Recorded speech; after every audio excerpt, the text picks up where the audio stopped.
but you somehow get the basket to fall. I don't know if that's the right term. I could be completely off on this. Is that the right way you guys are doing it, or is it by design? No, I think we're a scrappy group. I think we pride ourselves in out-competing people. We've always played 10 guys. We try to pride ourselves in being deep and just out-competing and wearing teams down. Try to play relentlessly. Rebounding is really important to us. It hasn't been our best rebounding team that we've had, but I think we've gotten better as the season has gone on, especially as of late. But we got a scrappy group. We got some tough, hard-nosed guys that want to win. They want to win really bad. And whatever it's going to take, they're going to get it done. And, I think we're scrappy on both ends. Defensively, I think we're pretty good.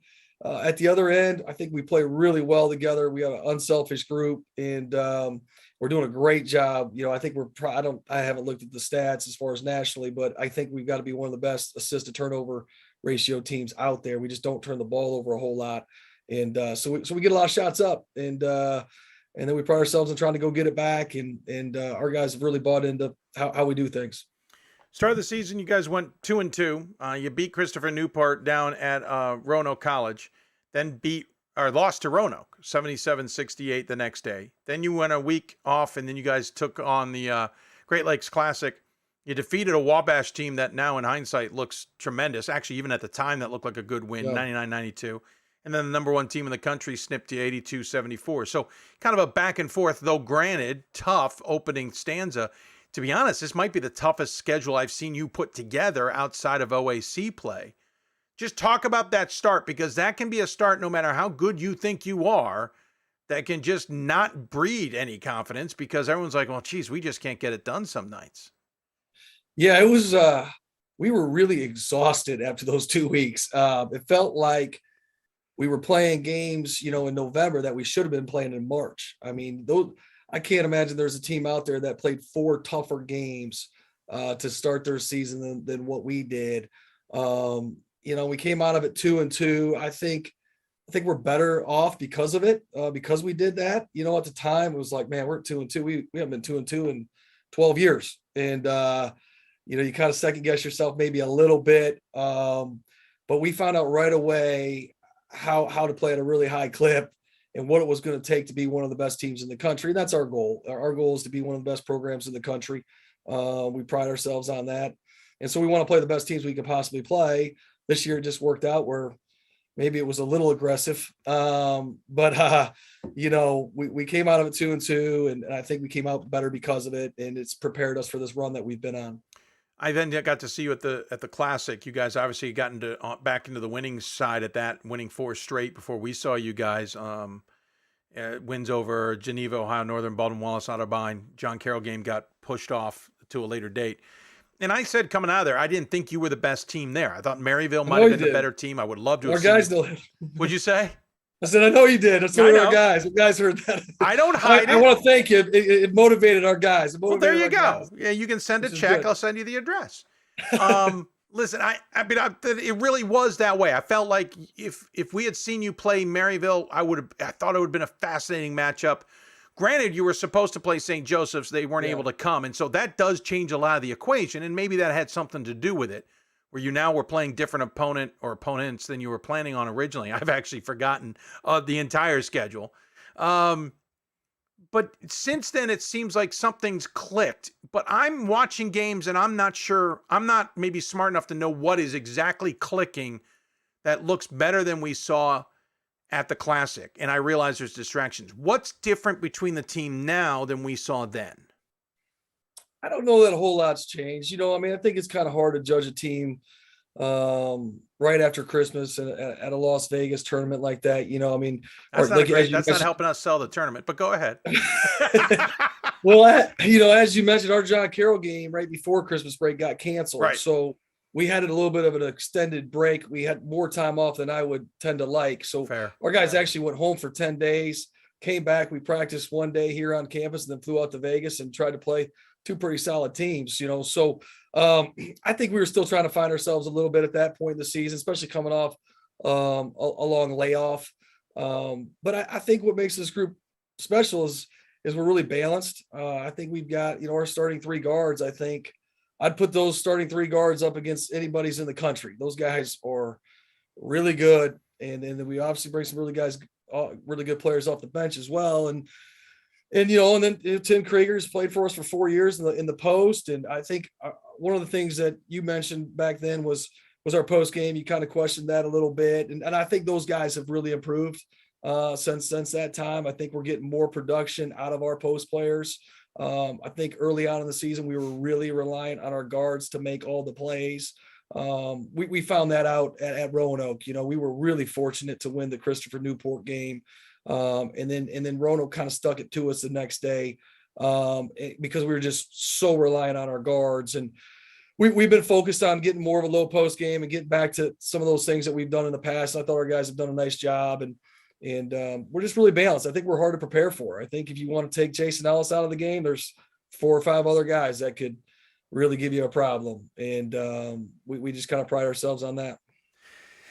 Not that I want to jinx it, but you're getting close to the end here of regular season play. You got 2 games left. You haven't lost a game in conference play, and a quick look shows you've never done that, at least in your tenure, and at least in any time since 2006, 2007 at Marietta.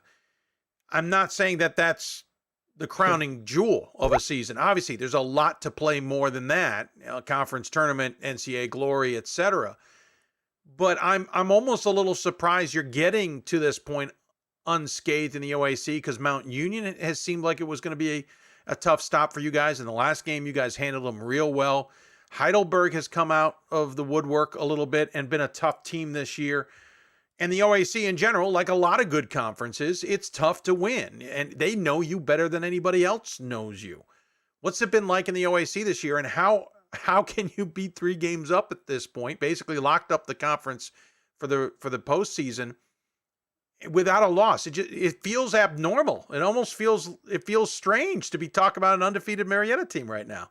Well, not just a Marietta team, just an OAC team in general. Fair. I think, our league is so deep and so tough. And to be honest with you, I think this year might be the best the league's been in a really, really long time. I mean, we currently have, 4 teams that are regionally ranked, and maybe, might, by the time this is all done, might have 5 teams that are regionally ranked. And so from top to bottom, I think this is the best our league has been in quite some time. I think you mentioned Mount Union and Heidelberg have really dynamic teams. Mount Union's only has 3 losses. One's to Heidelberg and 2 of them are to us. I mean, they're really good. They're one of the top teams in the country. And so we feel blessed and fortunate to be sitting here undefeated. I don't want to say surprised, but I think this might be the toughest year to be sitting here undefeated that we've ever been through. And it's just kind of a credit to our guys, how they've handled their business really well. How about the Ban Johnson Arena? In this COVID era where some schools are not allowing fans or restricting the number of fans, how much is it meant that Ban Johnson can be essentially full for a game against John Carroll? For the one I remember tuning into, John Carroll gave you guys a game. No surprise. It's a rivalry OAC game. That was the least surprising thing in what I was watching. But even against a Mount Union earlier in the season and the like, how big is a deal is that not only do you always get the town support, but you're getting the opportunity during a COVID year when that easily could be shut down, to be honest. Yeah, I mean, I would like to thank our administration, right, for allowing us that opportunity. I mean, there's a lot of places that aren't getting that opportunity, and so we're very thankful that our administration has allowed us to have fans and allowed us to pack Ban Johnson Arena and give our players the experience that I think they deserve. It's been a long 2 years.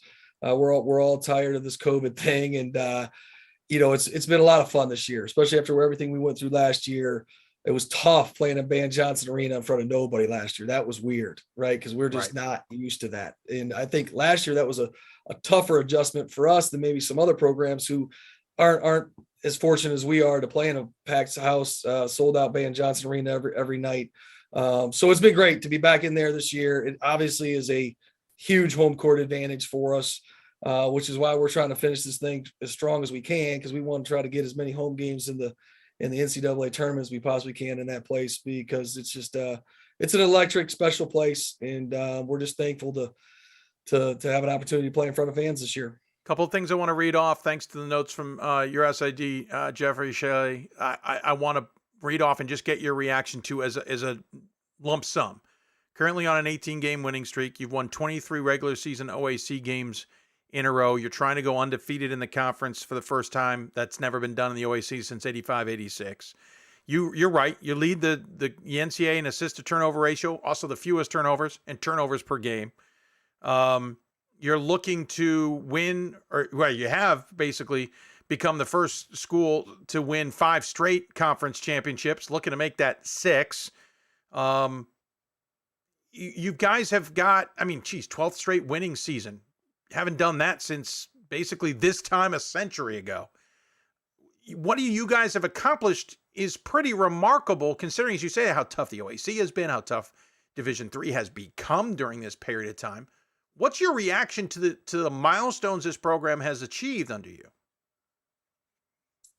I don't know. We're just trying to take it one game, 1 year at a time. We're awfully proud of the program we've built, and we've had a lot of success, and we've done a lot of things I think people didn't think you could do here at Marietta. I think that's what makes it so special. I think that's also part of why our campus and our community supports us so well. We've just built something really unique here, and it's our administration, it's our town, it's our school, it's our fan base, it's all the players that have bought into this. And so there's a lot that's gone into all those statistics that you just rattled off. But we feel blessed, we feel fortunate, we're thankful, and we're just trying like mad to keep it going. So I try not to dwell on the past achievements, and just really try to look towards the future and where we think we could take the program, and where we want to go, what we got to do to reach our goals. But we've had a lot of fun. We've had about 11, 12-year run here where it's been a lot of fun, and we're just trying to keep it going. I don't know if I'm going to get a chance to talk to you till we're much further in the NCAA tournament, just the way our structure is on the show, trying to give as many voices a chance to be on. One thing we kind of talked about and hemmed and hawed or stayed away from or whatever every year is getting that next goal accomplished in the NCAA, to get to the Final Four, to get a chance at a championship. We can debate whether this is the year that's that big opportunity, but there's been years in the past that I know you guys have had a lot of confidence. What is it that maybe this team can accomplish? What is it about this team that maybe can finally cross that bridge? And obviously we know there's matchups, but is past experience a part of this, or is it all fresh for these guys and they have to understand, or is it all new? How do we cross that bridge with Marietta? How do we see you in Fort Wayne? If I had the answer, I could tell you we were going to be there, right? But Right. I don't know. I don't know. We just got to keep doing what we're doing. Keep knocking on the doorstep. We've been close, been a couple Elite Eights.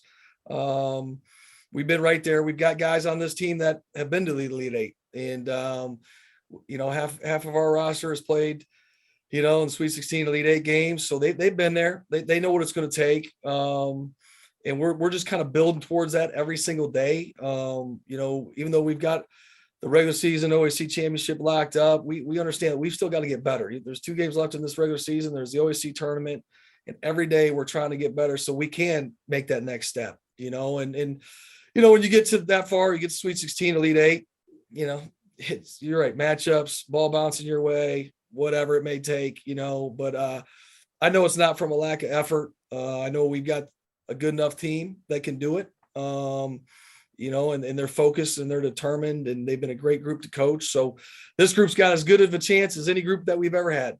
And that's all we can ask for. By the way, your women's team, not too shabby either. They're doing great. We're super proud of them. It's been a lot of fun around here. They got a great team, great coaching staff. I'm blessed too to have a women's coaching staff that we get along with really well, and they root for us, we root for them, and couldn't be prouder of them as well. By the way, just to have a little fun with you, I've never seen a coaches page in Division III outside of football that looks like yours. In terms on the website, you got yourself, you got the associate, the assistant, the volunteer, the assistant, the student assistant, the student assistant, the men's character coach, the other men's character coach, the assistant athletic for sports information, the director of chair of athletic training, and 3 other basketball managers. You love giving everybody some credit, don't you? We've got an entourage now. Yeah, you do. This is morphed into sometimes when we get off the bus for our pregame meal, and I find out how many people I've got to pay for. I said, holy cow, how many people we got with us? But we've kind of developed a pretty unique entourage that we've got. It's a lot of fun. Hey, Coach, appreciate the time. I could talk forever, but we have other guests who want to talk to us, and Sure. we don't want to hog all the time. And also, I'm boring, so we don't want to bore you too much. But I appreciate you taking the time to find us and come on the show. Great to see you in Vegas. It was great to see the team. Great to see the success continue, and look forward to seeing how that all plays out. As always, we give the coach the final word, though. Any final thoughts you want to share with those tuned in? No, you said it. I mean, thanks for having me on, and we did enjoy that D3hoops.com classic out in Vegas. Had a blast. It was a great trip, and I would encourage anybody to make that trip. You guys did a great job putting that on, so it was a lot of fun, and we're just looking forward to finishing this thing strong. So go Piles. Yeah, well, good luck. Definitely good luck, and we'll look forward to catching up with you down the road. And take care of yourselves. We'll talk to you soon. Awesome. Thanks, Dave. Appreciate Absolutely. Jon VanderWal joining us on the Blue Frame Technology Hoopsville Hotline. The women's team, by the way, 19-4 overall, 12-4 in conference play.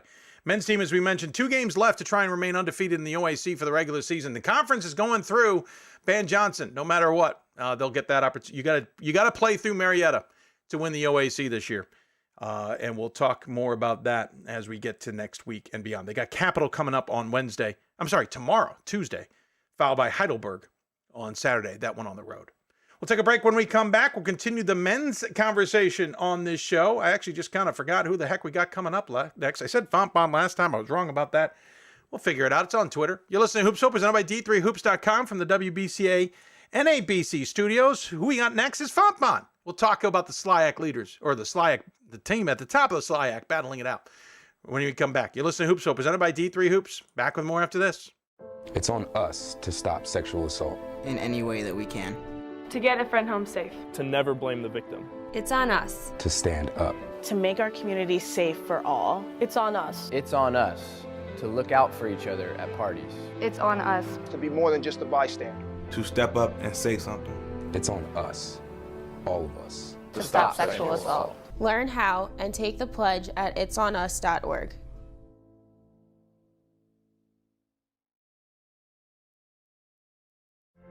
Football has taught me a lot throughout my life.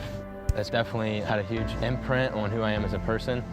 Competing at a Division III level created that opportunity for me to go to college. Not only was I the first one in my family to graduate college, but I was really the first one to even go. Being the first one, I'm breaking that cycle, and now that I've graduated, I'm not sure what's the next step, but I know I have a lot of doors open. And a lot of those are open because I played football and ran track here at Otterbein. There are over 480,000 college athletes. Only 2% would go pro. That means over 470,000 will not get a shoe contract. No autographs. No private jets. No fan clubs. No Hall of Fame inductions. Instead, they will walk away with something much more valuable.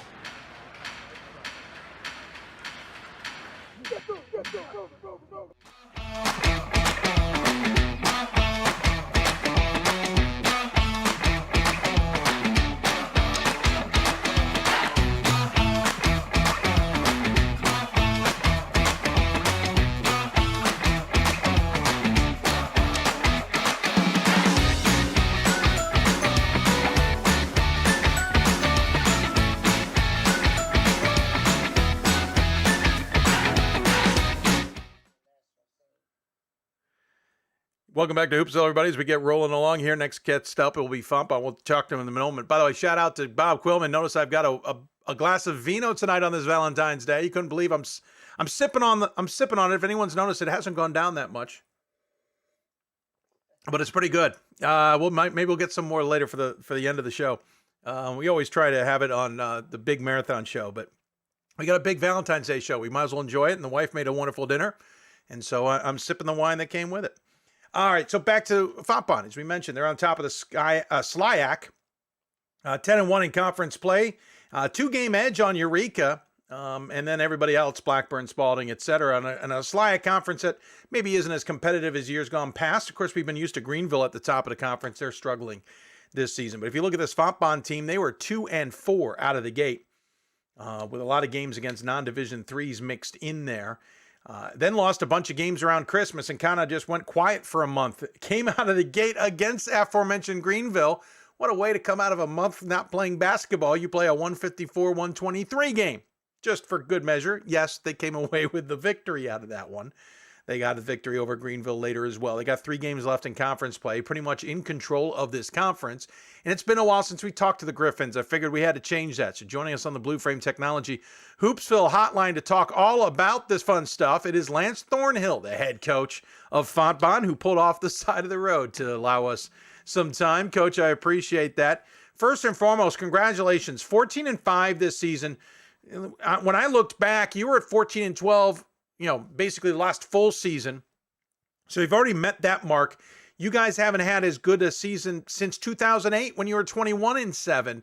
It's got to feel good, especially after that 2-4 start, as I said, to be 14-5, playing well and on top of the conference.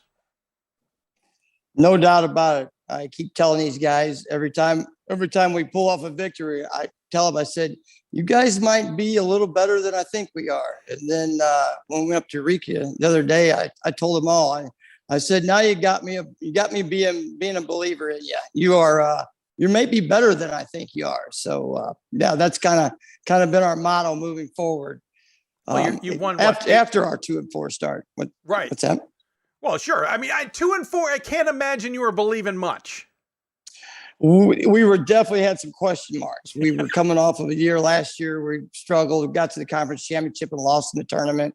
And then our start was a little bumpy for sure. And then we got to play Missouri Baptist and came off with a big home victory there. So that led us into kind of the second semester of our good fortune. Yeah, by the way, the 8-game winning streak you're on now, longest since the 08-09 season. That year you finished 18-9, and really the last time up until a few years ago that you had a winning season. But again, there was 2-4 start. You beat Simpson out of the gate. You lose to Buena Vista. Then Maryville, Missouri beats you. By the way, I saw Maryville, Missouri's team in baseball. They're the only ones that stumped me because it's not the other Maryville. They're the D2 version. Right. But you played them, really, let's be honest, you played a D2 team to 8. That's not bad. Then you lose the Asbury game. Then you play Lincoln Christian. That one's to 11, and you get that as a victory. You lose to Baptist Bible, and you get thumped by WashU. In all of that, yes, there are some good results in there, even if they were losses. The Maryville game was a great game for us. In fact, we won the second half by 3 points. So the Maryville game was kind of a stepping stone to what I saw we might have. The Asbury game, we got canceled. We're supposed to play them up in Chicago. That got canceled. And then we went to WashU, and WashU's got a good club. I saw they're ranked top 10. So deservedly so. They're a very good team. And then, we went down to Springfield, Missouri and got beat by Baptist Bible. But then we hosted Missouri Baptist after that little run. And that's when we had our big victory. That's when I saw some guys kind of turn the corner and kind of start buying into what we've been trying to get them to do. Yeah, 14-point win over Missouri Baptist. You beat then University of Health Sciences Pharmacy 85-72. And then you were supposed to get back into Division III play. Monmouth and Rose-Hulman couldn't play that in St. Louis. So you had to wait till that Greenville game. So first off, you've got a rough start. You start to show some signs you're going to get somewhere. Then you lose some games at Christmas that you want to play. You have a month off, and as we mentioned, you get Greenville out of the gate of that. None of what I just said seems at all ideal in a normal year, not even to mention it's COVID. How was that month? That month was rough. We had those 2 games canceled right there at Christmas. Really, all I worried about the last week of December and the first week of January is getting my guys fed. That was it, and making sure I had everybody at practice, which a lot of times there wasn't everybody at practice. But going into the Greenville game, we had enough guys with COVID and enough guys vaccinated that we were all out of quarantine to where we went into the Greenville game pretty solid. That was after we had postponed 2 conference games. So really, we postponed 2, and then the Greenville games what started us. Yeah, I don't have that on our schedule because we've made some changes. Yeah, that was what. That's kind of what got us going is the Greenville game. And we were lucky to have that game at home. So we got to have that first game at home. Yeah. So you get the first one at home, but it's Greenville. I mean, Doc is crazy. He's got the system. he's rolling with the system, or at least he was. He's struggling this year at 3-20, but he's still going to make it challenging for you. You've got to come out of the gate, out of all of that, and play a system game, which you win 154-123. And then, oh, by the way, 2 days later, have to play Spalding in a non-system game, which makes it seem like you didn't even play the full game because you won 64-56. That's rough by anybody's measure. But again, with that month off, you don't know what to expect. I know. And the Spalding game was one that postponed. We had to get up at 5 a.m. that day, drive down there, play them at 2:00 in the afternoon. And, did I think we were going to come out of there with a win?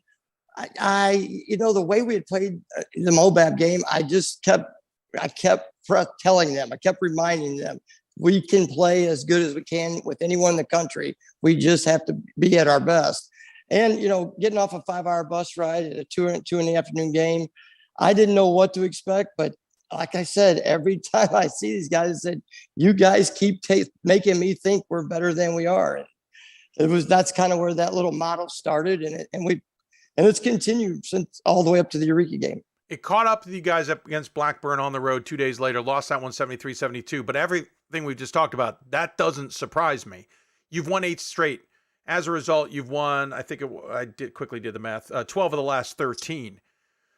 Right. Again, what is it about the team, though, that is clicking? What is it about it that is working, that you're believing in so much that's got you guys playing so darn well? Our identity is our defense. The guy who was our go-to offensive guy last year is now our defensive stopper. It's Anthony Jones. We've always been solid at our point guard with Caden Clark. But, when you have 2 senior guards that have been with you for 4 years, you really don't have to. When you're at practice, even when the first days of practice, I told him, I said, you guys already know what we're doing, everything. Why don't you guys leave practice? But what Anthony's done is taken over the reins defensively. And now he guards the toughest player on the other team, which gives Caden a little break. He doesn't have to guard the toughest kid and play point guard for us. So if anything, that has relieved a lot of energy from him where he can concentrate more on the offensive end. And on that note, Elijah Rice has picked up the offensive end for us. Anthony's kind of taken, I don't want to say a back seat, but believe it or not, he has become our defensive stopper and really, really amazing everybody how well he's doing at it. You essentially have 5 guys in double figures. Caden Clark leads the way, 15.5 points a game, 5 some odd rebounds, 5 assists on top of that per contest. Shoots 42% from the floor, 28% from deep, 81% from the arc. I'm not sure if there's anything he doesn't do well. Elijah Rice, you mentioned 15.3 points a game now. He shoots 48% from the floor. He also hands out 3 assists per contest. You've got Anthony Jones, who you mentioned, 12.5 points a game, pulls down 5 rebounds a game. He also has 2 assists per contest. And then Brent Wagner, a sophomore, 12 points a game, and 3.5 rebounds a game. And there's other guys. Will Sullentrop. We're going to count him as double figures. It's 9.9. It's unfair to leave him short. It's 10 points a game in our mind. Right. 47% from the floor. The only thing those last two don't do well is shoot free throws. Actually, Rice doesn't either. Maybe I'm giving away the farm there. But that seems like you mentioned, Jones taking a back seat and doing another role, Rice stepping up offensively. But there's lots of guys who could step up on any given night on a team that's scoring 82 points a game. No doubt. Brent Wagner, he's actually only played 3 games going in this year, so he's actually pretty much a true freshman. Wow. But, he plays like an upperclassman. I mean, he understands the game. He understands spacing. He's getting better at defense. He's actually guarding much better now than he was at the beginning of the season. And Will Sullentrop, his first year, he went to up to play for Westminster, then took a year off, then moved back, transferred back to St. Louis and wanted to. I recruited him hard as a senior at the Shin High School, and he's found a home here at Fontbonne. We don't ask him to do a lot. All we ask him to do is rebound and play hard. And then, he fills that role of what we want to do. We like to score in transition. We like to get up and down the floor, and we like to play tough defense. And Will does all 3 of those things very well. We're not a big run the set team. We don't try and individualize guys about who we want to get the ball to. We just play free. And, if you feel like you have a good shot, you shoot it. And that is exactly Will's style and Brent's style. They'll shoot it anytime they're open. The reality I actually is have about 8 guys that'll do that. Well, and that's certainly good. And it's good to have that depth. It's good to be on top of the conference. You got 3 games left in regular season. You obviously want the conference to come through you guys to force, to try and win the automatic bid to the tournament. And the reality is that's the only way you guys are probably getting into the tournament. So everything's in front of you. You know the landscape, and it's a win at all costs. What's the message to the team? What do you try and drive home in a situation like this as we go to close things out on a team that you're still believing in? Well, last year we had a taste of it. The good news about all this is we went to the conference tournament. We had a couple victories. We went up to Blackburn. We were winning at halftime. We didn't make very many shots that second half. Could have done a couple of things different defensively. But we had a taste of it. We got to the top of that mountain. We just didn't get all the way to the top. So yes, we have home. We're probably going to be hosting. We feel like we've got a good chance of this, but we also have that little bit of a revenge factor in the back of our minds. We still are hungry, and anytime we've had a team like that at Fontbonne, we've got that little bit of hunger. We've always had a lot of success, and I see it every day in practice. Yeah, we're rolling. We're having a good last good month. But these guys they're looking to the future. They have a little bit of a revenge factor in them, and they're wanting to show everybody that they're for real. Well, they're even showing me that they're for real sometimes. I'm even surprised. Well, it seems like it. I mean, that's what jumps out at me when I look at the SLAC. Listen, there isn't a lot that shines out because a lot of the conference seems to be down this year. We mentioned Greenville. There's others, only a couple with winning records overall. You guys are on top, and you've been there. You've been, again, 8-game winning streak.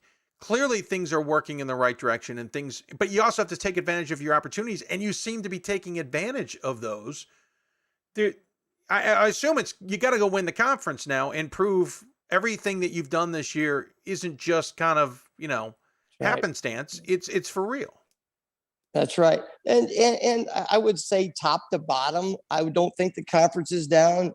Our bottom team is Greenville, who just beat Blackburn, who won the conference last year. True. So 1 through 8, I really don't think the conference is down. Now, do we have the elite top 2 team?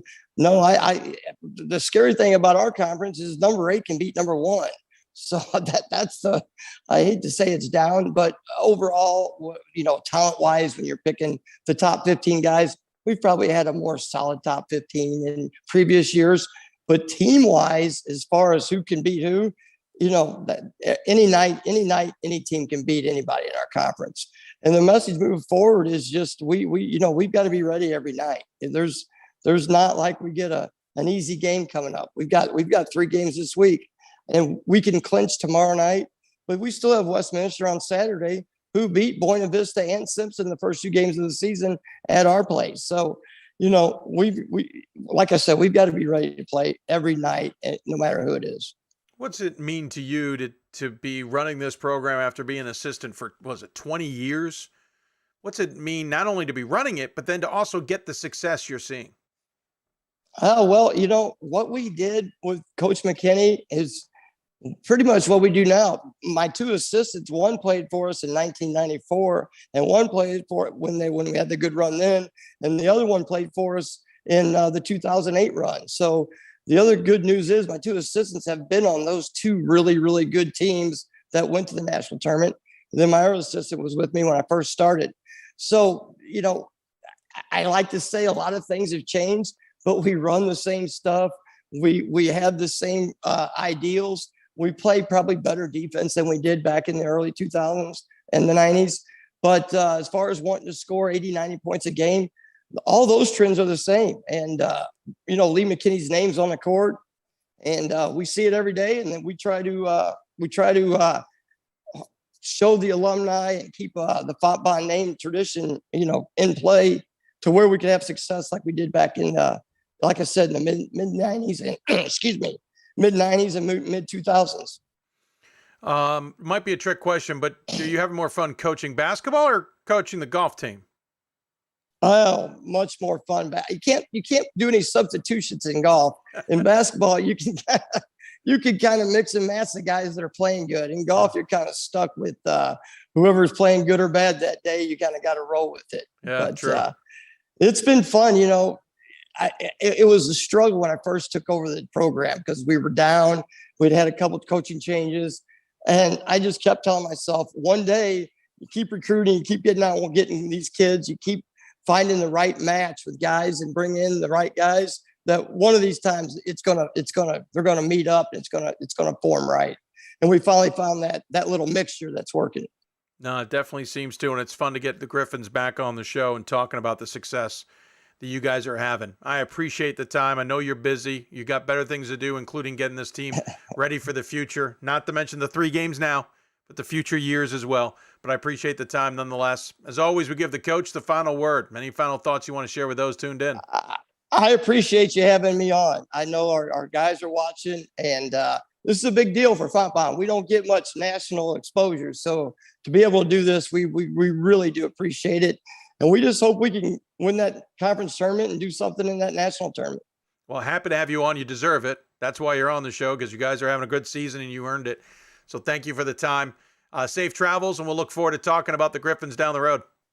Thank you very much. Appreciate it. Absolutely. Lance Thornhill join us on the Blue Frame Technology Hoopsville Hotline. Again, 3 games left. All at home, by the way. Principia, Westminster, and Spalding all ahead to wrap off the conference. As he said, they win tomorrow night. They pretty much wrap up the conference regular season, and we'll have everybody come through them coming up. We'll take a break. When we come back, we talk more men's basketball. Plenty still ahead. You're listening to Hoopsville, presented by D3hoops. Back with more after this. Great moments are born from great opportunity. That's what you have here tonight. That's what you've earned here tonight. This is your time. Now go out there and take it.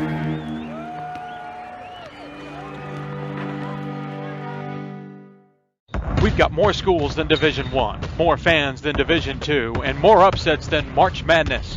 There's 800 programs with over 11,000 games leading to 2 national championships. And we've been covering it all for over a decade. From Eastern to Occidental, from Puget Sound to Piedmont, from Southwestern to the University of New England, and from Hope to Calvin. Nobody covers Division III basketball like we do. We're at D3hoops.com at www.D3hoops.com. For the love of the game. But for those of us who are Division III student athletes, it's more than that. A lot more. Sure, the game is important. But as we work so hard to build both mind and body, it's more about team. That is why NCAA Division III teamed up with Special Olympics. And in giving the gift of sport to those for whom it seemed an impossible dream, we are working to make this a better world. Help us keep that dream alive. You can make a difference. Welcome back to Hoopsville on this Valentine's Day. Aunt BJ watching the show. How are you, Aunt BJ? She's a longtime fan of the show. One of the reasons we Facebook stream the show. By the way, we are streaming on YouTube. I was just on the wrong darn behind-the-scenes thing. We finally got it up and rolling. So if you're watching us on youtube.com/Hoopsville, you don't see the whole thing, but thanks nonetheless for tuning in there. Of course, you can also watch us on Facebook, as we said, facebook.com/Hoopsville. Lots of other ways that you can join us, and we hope you'll take advantage of those opportunities when you get those opportunities. If you got questions, tweet us, email us, information scrolling at the bottom of your screen. As we roll along here on this Hoopsville show on Valentine's Day, a supersized show, we'll be going a full 3 hours. Still ahead, a couple more women's basketball teams to talk about. We'll also talk about the men's top 25. Women's top 25, we'll keep an eye on. I'm not sure if it's out yet or not as I hit refresh to double check. It is not out yet. We'll double check on how that all turns out here later in the program. So speaking of men's basketball programs that are doing well, if you don't go down the ASC, it's an interesting race. We've had a lot of teams down there that we've been talking about from time to time. Whether it's Mary Hardin Baylor, of course, it's getting in lots of the top 25 attention. Also talk about Hardin Simmons. Texas Dallas gets attention. ETBU certainly does. But LeTourneau's standing out this season. First-year head coach James Wallace has his team at 18-4 overall. They were 23-6 in the last full campaign. But again, in the ASC, you can kind of be hidden under a few others. But they're playing well. And thanks to circumstances that worked out in our favor, they were free tonight. So joining us on the Blue Frame Technology Hoopsville hotline is James Wallace, who stepped out of practice, I may add, to join us on the show. I appreciate it, Coach. First and foremost, congratulations. 18-4 on the season in your first run here, 13-4 in conference play. You got to be thrilled with where your team is right now. Yeah, it's been great. We've had multiple long winning streaks, which has been fun to be a part of. We've had some really close games, which has made things interesting. Some buzzer beaters, and been on both sides of the buzzer beater this season. But it's been a great run with a veteran team too, which has made it great. A lot of guys that I coached as an assistant. I've been here for 7 years as an assistant, first year as a head coach. So to be able to do it with these guys and have them trust and buy into what we're doing has been pretty fun. Yeah, close finishes. You also seem to get your losses in bunches. Your first two came on December 18th and 19th against on the road against Mary Hardin Baylor, then Concordia, Texas. Close games, 5-point loss in overtime against Mary Hardin Baylor, 2-point loss in overtime against Concordia, Texas, sensing the theme. And then end of January, beginning of February, you lost to Belhaven and Mary Hardin Baylor with a win against Concordia, Texas, sandwiched in between. And again, as you said, close losses. So it seems like you guys are playing well. It just sometimes some bad luck, some bad bounces come your way. How do you differentiate between the losses of games you should have won and the losses that just didn't go your way? And I think that's the testament to our conference. I mean, every night is a battle, an absolute battle, and especially with teams like Concordia that are going to get you up and down and bring a lot of pressure. We weren't ready for that at the time, and we grew from that and beat them the next time around. But with the games with UMHB, I mean, it's an absolute slugfest, and that was two great games, honestly, and one possession type games where you look at missed free throws down the stretch, or little things here and there that you can nitpick at. But at the end of the day, it's two great teams really going at each other. But yeah, the losses, were tough, but I feel like the close games that we played are going to help us when it comes to any time. You got a team that's got 2 games left, both on the road. Interesting enough, you're taking on UT Dallas, who's sitting in third. You guys are in second. You're then taking on Ozarks, who were the defending champs last year. And you're 2 games behind Mary Hardin Baylor, who I think has 3 to play because they're playing tonight. So we'll keep an eye on that. And you've lost twice too. So, I mean, there's a chance that you can catch them and maybe make sure things come through LeTourneau. Or is it more important to just focus on you guys and just say, okay, hey, second place, whatever. We got to get our job. We got to get the job done nonetheless. Right. We're not watching UMHB right now. We're just, like you said, focusing on us and what we're doing. We want to be playing our best basketball heading into this conference tournament. And so our focus is on Dallas, UT Dallas tomorrow. We go there, and that's a tough place to play, and a great team, great coach team. And so we're locking in and getting ready for that one. We just win the day. Just focus on what we can do each day. We're not watching that game either because it hasn't started yet.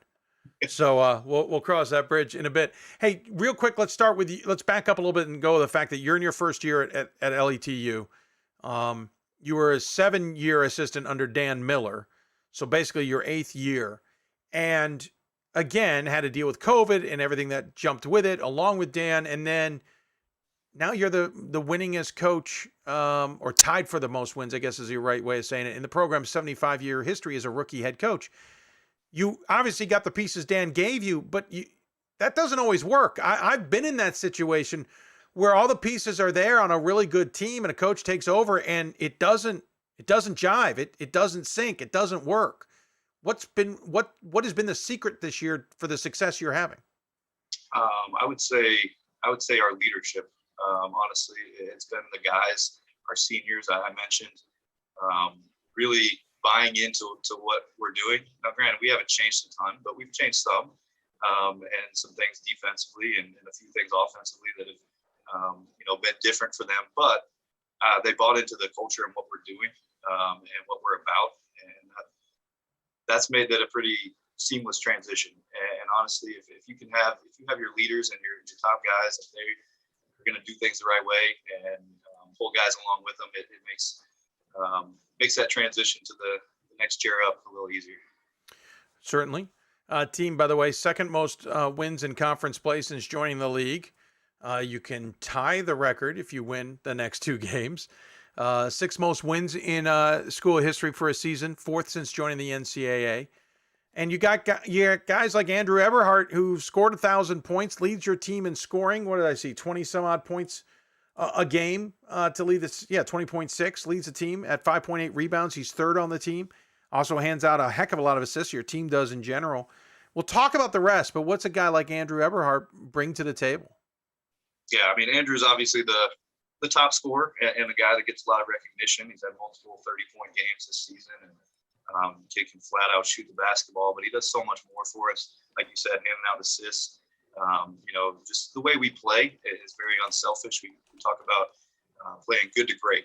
You might have a good shot, but we want to find a great shot. And so that's why you see that high assist total for us. And, we're unselfish. We understand that teams are going to try and take away a threat like Andrew, and there's been multiple teams that have tried to face guard him, and that's where other guys step up. We have a sophomore, Deontay Jackson, who was a freshman of the year in our region last year, and he's averaging 19 a game. And senior Warren Richardson, who's really stepped into a different role. He came off the bench for 2 years prior, and was in a kind of a wing position, but we kind of transitioned him into a more of a ball screen and roll, and he's really adopted that and played really well and averaging 15 a game, and rebounding well for us as well. Yeah, we should point out again. You pointed out that Jackson and Richardson double figures. Also, Richardson had a team high in rebounds, and then you got Kyle Matthews, 4th on the team in scoring, second on in terms of rebounding. But the assists is what jump out at me. Eberhardt's got 65, Jackson with 83, Richardson with 42, 67 for Matthews, 53 for Adams. By the way, 36 for Jordan Pride, who we haven't mentioned about. There's a lot of guys who don't mind giving up the ball. Yeah, and honestly, that's it speaks to the family and the brotherhood that we have, and not really caring who gets the score. It's about the team and getting that win. But we talk about playing under control, and that's something that we've grown in as the season has come along, and understanding that the defense is going to take away something, right? And we do a great job of being on balance, being under control, and finding that open guy. If they're going to help, okay, the next guy up, and we're going to make that extra play, extra pass. How challenging is it, especially nowadays in the ASC, when you look at the fact that you've got a lot of good teams? The conference seems pretty deep. We mentioned it off the top of the bat. Obviously, Mount Hardin-Baylor leading the way. You guys are second. Hardin-Simmons, who came in looking good this season, 10-6 in conference play. Texas Dallas, we always know, is a good team at 10-6. ETBU, et cetera, have always been good. Saul Ross has been good in the past before Cliff joined Mount Hardin-Baylor. It's a tough conference. You guys play a lot of conference games. You don't leave a lot outside of conference to play. As a result, you kind of get overlooked a little bit when it comes to regional rankings. How hard is it to shine, not only the fact you're in Texas, but in Division III a little bit? Yeah, you bring up a lot of great points and things that we've obviously battled for a long time. And, we have 20 conference games, so that only leaves us 5 to try and find good quality opponents in the non-conference schedule. And unfortunately, we can't really help our location and where we're at. And so travel becomes really difficult, and we're working to try and get those regionally ranked games, those tough opponents that can help us get more on that national radar. But like you said, our conference is extremely tough, and night to night you really have to bring it. And we got tough road trips. I mean, we got to go all the way out to Sul Ross, a 10-hour bus ride, and it's a grind through the season to win, especially on the road. And we beat up on each other a lot down here in Texas. Yeah, you do. Unfortunately, that is the case. Hey, one thing that jumps out at me, whether it was Rays or not, I noticed there's another Wallace on the coaching staff, a Joel Wallace, not to be confused with James Wallace, aka your brother. What's it like to be coaching with your brother? It is absolutely a blessing, and he's he's been great stepping in, and he came from a coaching background. Our dad's a coach. We've been around basketball all our lives, and so I know that he was going to bring a lot of knowledge and a lot of expertise, and also just a different personality. We're completely different, and so he brings something to the table that I can't, and our guys have really responded to that. And I also know that he's going to have my back, and so going into my first season and my first time as a head coach, I couldn't have thought of anybody better to bring in as my assistant. He's running practice right now, right? He is. Is that a good thing? Should we let you go? Do you have to make sure nothing's getting fouled up? I think he's got it under control. It's his scout this week, so he's got it. So in other words, if they lose, it's his fault. I wasn't going to say that. I know, but I did. Hey, again, really good season for a program that has been quietly kind of around. And we talk about LeTourneau, we talk about the team over the last few years. But again, the Mary Hardin Baylors, the Sol Rosses, and others have seemed to outshine you guys a little bit. And sometimes that's okay for a program. They don't mind if others getting the attention. Is there an evolutionary step here now for you guys that it's time to step through and become the light of the ASC? And when might we see that happen? Yeah, I mean, I think that's something that we've been pushing for. We would love to be in that conversation year after year. And like I mentioned, that comes with trying to play different teams, trying to get out of our area a little bit and get on that national radar. But that's a push from our administration as well, of letting LeTourneau, getting the name of LeTourneau University out there. And so, we feel like we can be a big part of that. And so, we're going to continue to push. And honestly, just we can't control everything, but we can control each game, and hopefully people start tuning in and watching some good basketball down here in Texas. Well, hey, James, appreciate the time. Would love to talk more, but I know, you got to make sure your brother's not running them too much ahead of tomorrow's game. But also a lot of other things you got to take care of. So I appreciate the time you took. Obviously, big 2 games coming up on the road. We wish you luck. We have a tradition on the show. We always give the coach the final word. Any final thoughts you want to share with those who might be tuned in? I know my family's tuned in, so that's exciting. Love every one of you.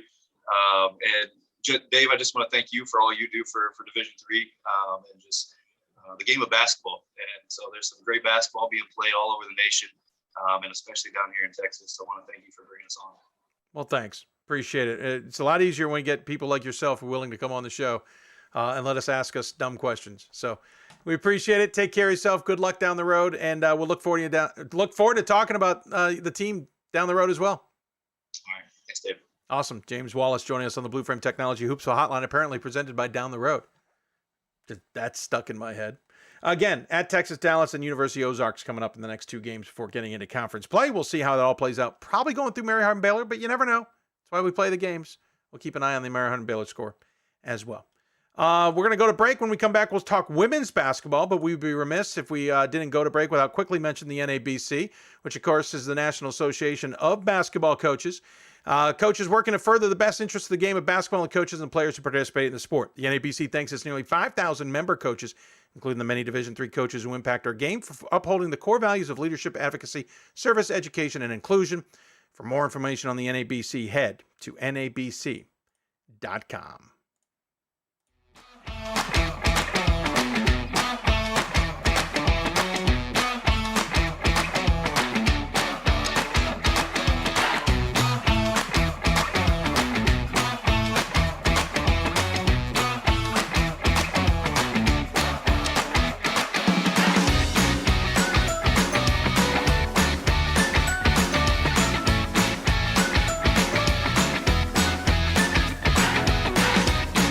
Why NCAA Division III teamed up with Special Olympics, and in giving the gift of sport to those for whom it seemed an impossible dream, we are working to make this a better world. Help us keep that dream alive. You can make a difference. I did receive a non-athletic scholarship upon entering school. I got the presidential scholarship, which was huge for me. I think there's more opportunities for academic scholarships in Division III. I did receive academic scholarships just being involved on campus, being a leader, all those things combined kind of get me recognized. It's a great experience for me.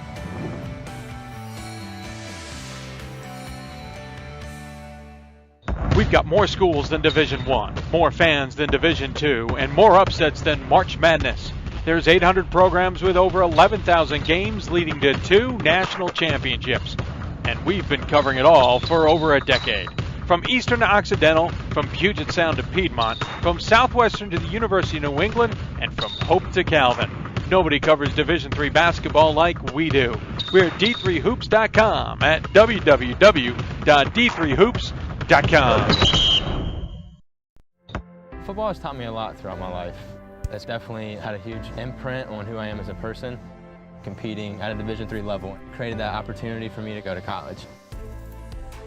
Not only was I the first one in my family to graduate college, but I was really the first one to even go. Being the first one, I'm breaking that cycle, and now that I've graduated, I'm not sure what's the next step, but I know I have a lot of doors open. And a lot of those are open because I played football and ran track here at Otterbein. Welcome back to Hoopsville, everybody, as we continue along on what is a supersized edition of the show. We've still got another hour plus ahead of us. Going to switch into gears and talk women's basketball for a couple more guests before we then jump back into men's basketball with a top 25 breakdown. Men's new top 25 has been out for a few hours. Women, we're still waiting for the final details to get put together, and we'll get that one to you as soon as we see it. If you've got questions for us, tweet us at D3Hoopsville and hashtag Hoopsville. Email us, hoopsville@d3sports.com. All that information scroll at the bottom of your screen. We're also on Facebook, facebook.com/Hoopsville, where we're live simulcasting the show. You're always welcome to join us there. We're also on youtube.com, live simulcasting, youtube.com/Hoopsville as well. A little late getting that one up and running, but we are there. So there you go. Women's top 25 last week had this team number 7. I honestly am not sure if they'll go up or down. The men's chaos is kind of taken over my head versus the women's chaos in the top 25. But they're 22-2 overall, 12-1 in conference play. Their 2 losses this season came to Carroll in non-conference play on New Year's, and Eau Claire, who certainly has had a good season this year, though has stumbled of late. They are now 17-7, having lost their last 2 and 3 of their last 5, but still a pretty good team. But this squad is 6 wins in a row, and what is it? 11 of their last 12, because they're dominating the WIAC. I almost chuckle because the men is so all over the place. I expected the women to be 2, but if you look at the women's standings in the WIAC, it's Whitewater and then everybody else. So joining us on the Blue Frame Technology Hoopsville hotline to talk all about it and humor me especially and enjoy our time, it is Keri Carollo, head coach of the Whitewater Warhawks, 7th ranked as of now. The ranking might change later. Warhawks team. Coach, thanks for taking the time. Good to see you. Good to see you, Dave. Thanks for having me. Absolutely. Yeah, I guess maybe I wasn't paying attention. I don't know. I'm more used to the women's WIAC being, well, it's always competitive. Even now it's competitive. I don't mean it that way, but you guys are on top at 22-2 overall, 12-1 in conference play. Stout is second, 13-9, 8-4. Eau Claire 17-7, 8-5. I'm used to Oshkosh being in this conversation. I'm used to Stevens Point being in this conversation. What has allowed you guys to basically walk away from the rest of the conference this season? Well, it definitely has not been easy. I'll say that. The conference from top to bottom this year, I think, is probably the best it's been in a while. I think that some of the teams have been riddled with COVID issues, injuries. We're all managing so many things. And so I think timing so much this year has been a big factor in who you play, when you play, where you play. And for us, it seems to have just fallen into place. And so we've been very fortunate in that regard. And thankfully, our team was hit with COVID fairly early. And we were able to still form a team for a couple games and had one coach left that was able to coach.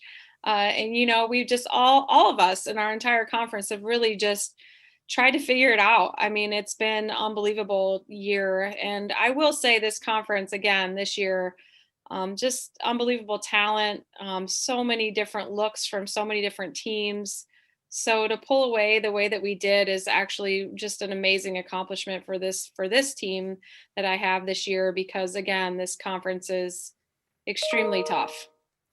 Well, yeah, and that's why I said I didn't want to say it wasn't competitive, because we know it's competitive, and obviously Eau Claire has shown signs of having a good season. So has Stout, and I know that on any given night in the WIAC, someone's going to get a victory. It just seemed odd to see you guys so much further ahead than everybody. So then the question becomes, is it because you're so good and everyone just isn't at the same level despite being competitive, or as you point out, a lot of other challenges? How have you guys as a team gotten through what has been obviously a challenge last year in general, and then this year it continuing, but at the same time being able to get back to playing? Well, I think a lot of it is just conversation on how we're going to deal with adversity. And I'm sure you've probably heard this 1,000 times from different coaches, is just a lot of trying to teach young people how to manage multiple things. It's so different than it was 3 years ago, 3 years ago, really just, it's not just about basketball anymore. It's about, how am I going to manage dealing with being sick and coming back from that and still feeling like I'm a part of the team and feeling like it's a collective effort. I mean, there's just so many other dynamics that we have to deal with on the daily basis. So, I think as coaches, we really are just working hard to really balance out not only the X's and O's, but also the mental health and the aspects that are so much out of our control. And as coaches, I think we all have lost a lot of sleep over all of this, and it's been very stressful. But I think, we're all trying to do what's best for our student athletes and make sure that we put them in situations where they're healthy, they're happy, they're feeling good about what they're doing, and just really pushing through all these uncontrollable aspects of their lives and trying to teach them life skills through all of it, and then figuring out how to win games. So thankfully, I'm very blessed this year with a great staff again and great players. We have a very mature team. We have great leadership. So I think all of those aspects really have kind of separated us, I guess, from the rest of the pack. Yeah, it's an interesting breakdown of how that's happened. Again, you guys are standing up top. You're 22-2. You started the season with a win over Calvin by 10. You dominated some really good teams this season. You beat Illinois Wesleyan 75-43. You got Center 94-38 down in Daytona Beach before losing the second game, which is another part of the story this season of games that you just never know when they're going to be played or if they will be played. You've had some tough games in conference. We shouldn't push that aside. You had an overtime game against Oshkosh, a double overtime game against Stevens Point. Those games have been tight. La Crosse was a 2-point game most recently. The interesting thing is Stout wasn't. Stout was basically a 30-point game in the long run. This team feels like it's got a little bit of a resilience to it to some degree. Can you dive in on what's made it so special? I would say our leadership for sure. I mean, we have 2 fifth-year seniors on our team that really have led this group from start to finish. They're very mature. They have a very clear understanding of what their goals were from the very beginning. And they really have done just a fantastic job of really pulling everyone together and getting them to understand that it's more about the big picture and less about what's happening on the daily basis. So I've really been able to challenge this team probably more than others. They are very, very resilient. They handle constructive criticism very well. And they definitely have goals within themselves. You always hope as coaches that they kind of buy into what our goals are, but they definitely have set their own, which is very unique. I've been coaching for a long time, and this group is definitely very unique in that way. So, and I think it all comes down to our philosophy, which we've had from, the time I first started coaching at Whitewater, is just an unselfish perspective of basketball. Are we going to sell out for the collective group, and not only on the offensive end and sharing the basketball, but defensively as well. And so we've really relied a lot on our defense. If you look at our scores, there's some games where we really struggle to score. We have stretches 5-6 minutes where we can't hit a bucket. So we always talk about how we can always lean on our defense and rely on our rebounding. And so that's something we constantly preach. And I think this team has really bought into that. Let's talk about the team individually. But first off, huge roster. Not that that's shocking at a state school, but obviously with COVID, a larger roster than I'm used to. You've used up a lot of the numbers you're allotted. You've got a few more in case anybody is curious. But I mean, to get everybody playing time's got to be tough. But I look at your stats, and you're willing to go deep on this bench with this team. Obviously, that's an earned right, and that's got to be relief this late in the season to still be able to do that. Yes, and you're exactly right. I mean, to be able to play at least 10 or 11 players is so important for us because of how we play.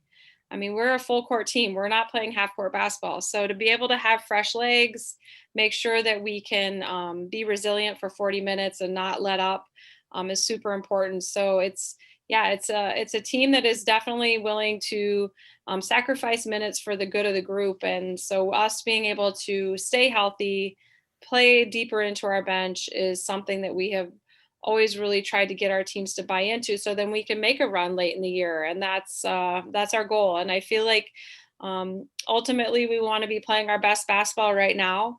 And I feel like we finally, I know this sounds crazy, but I feel like we finally have our rotations where we want them. Because of COVID and injuries and things like that, we kind of had some setbacks, but I feel like we're kind of in a really good place right now. And thankfully, I think it's happening at the right time. Grundle, Alea Grundle, a junior 6 foot forward from DeForest, is leading the team and basically doubled up anybody else. 16.8 points a game, 4.4 rebounds a game. Certainly hands out the ball plenty of times. Shoots 52%, which is staggering. Really good from the free throw line as well. Tell me a little bit about her game, because when you look statistically, obviously it's a team game, but she's twice as many points as anybody else. Yeah, she's really carried us in some big games. She can do it all. She can score in the low post. She can hit the mid range. She can shoot threes now, which we asked her to really add that to her game after her freshman and sophomore year. So she's really carried this team in a lot of different situations. The other thing that's great about her is she's a great passer. She really is a great distributor of the ball, especially out of the high post. She's seeing a lot of double teams now and sometimes triple teams in our posts or in our conference. So she's able to now read and react to those, where when as a freshman, she was always a little kind of caught off guard by those situations, but she's gotten stronger. The great thing about her too is that she is just smart. I mean, she knows basketball. Sometimes she surprises me. She'll come at me with things. I'm like, Aaliyah, really? How did you see that? So she's impressive. I mean, she comes from a basketball family. Her coaches are both parents. Our parents are both coaches, excuse me. And, so it's really cool to have a player on our team that can bring that aspect to the game as well, not only just physically, but mentally. And so she's smart. She knows when to leak out and get easy transition baskets. And that's not something I will take any credit for. That's all her basketball IQ. And she's just a pleasure to coach. She's a great person. She's always energetic and laughing and smiling and having fun and has a great attitude. She's a great team player. I mean, I could go on and on. She's just a blessing to coach. And I'm so happy that she's a part of our program. Again, 16.8 points a game and 52% from the floor, not to be outdone. Of course, Rebecca Schumacher, 8.6 points a game, 2.6 rebounds a game, hands out quite a fair amount of assists, shoots 32% from floor. More of your outside threat at 32% from outside, takes the most shots from out there as well. Joanna Taylor, another inside presence, 47 blocks to lead the team, 7.1 rebounds to lead the team, shoots 46% from the floor.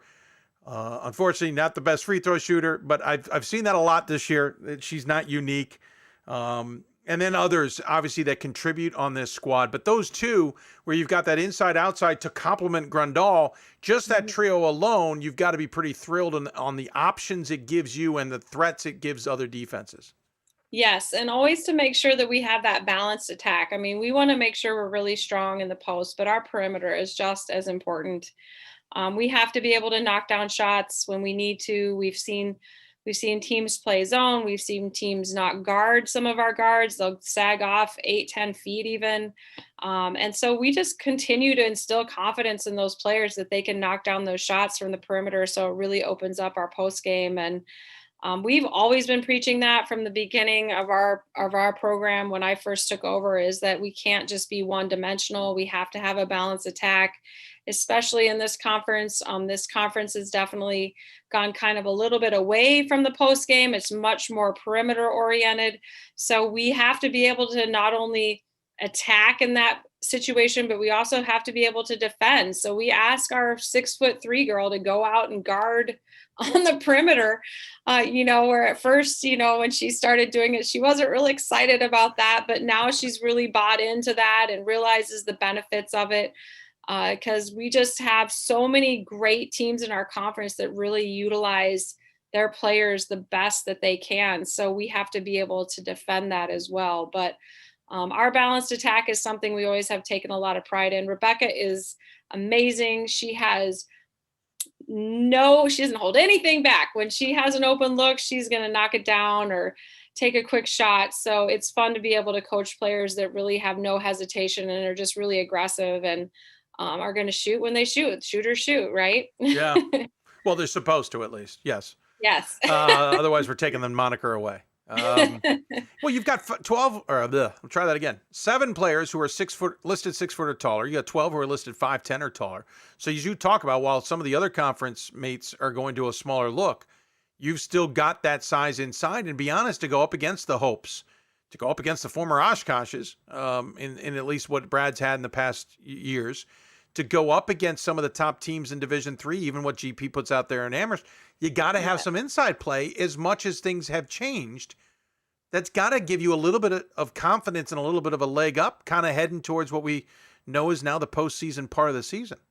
Yes, for sure. I mean, I think about over the years, some of the great post players that we played against, and Hope and Amherst, and I would say Williams has had some great post players over the years. I mean, I think about all of those. And so I guess some of my experience in being able to play in some of those situations in the NCAA tournament has really helped me with really developing our program so that we know that when we hopefully get into postseason play, that we're prepared. I mean, I even think back to George Fox. I mean, they had some just phenomenal teams with just great post play and just super athletic guards. And so I looked at those different situations and I was like, man, we got to get those pieces if we really want to make a run in the NCAA tournament. So, you can't take away from the guard play. The guard play is so important. I think about Illinois Wesleyan with Olivia Lett, when they made their run, some just great big guard play is so important as well. So,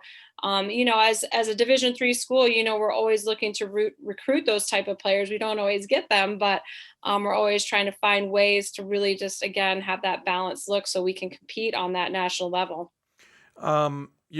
You're a former committee member, committee chair. We've had many conversations, not via video, unfortunately. It would have been more fun with video.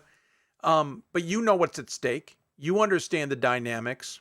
Mm-hmm. Obviously, regional rankings came out without the numbers, but you kind of understand where you sit. You understand the landscape. So what do you tell the team here? Is there any message of, hey, we're in good position. We don't want to overexert. We don't want to over push ourselves, so we're not ready for March? Or is the statement the other? Hey, we might be okay, but tomorrow could end everything. We still got to play 100%, 110% even. Yes, I think the message is, I talked to them today in practice. There's nothing's a guarantee. And I think that's the challenge of being in a situation that we're in with such a great conference and so many teams playing so well, is that there really is no guarantee. I mean, I think there's at least 4 teams in our conference that could easily win the conference tournament without a doubt. So it's just all about who gets hot at the right time. And, I think even our game on Wednesday against Oshkosh is so important, not only just because we want to finish the season the way that we want to, but it really is a way for us to just continue to grow and play well going into the conference tournament. So, Division III is so challenging because there's very little room for error. We talk about that a lot, like very little room for error. There's very few not autos, but at large bids. So we don't want to make a mistake. There can't be any hiccups along the way. So we just have to continue to play solid basketball, and we want to be playing our best. So let's not take any day for granted. As we know, most teams have been saying that a lot because of COVID, after last year. So we're not going to take anything for granted. We're going to get ready for Oshkosh on Wednesday, and then we're going to get ready for the conference tournament and then see what happens after that.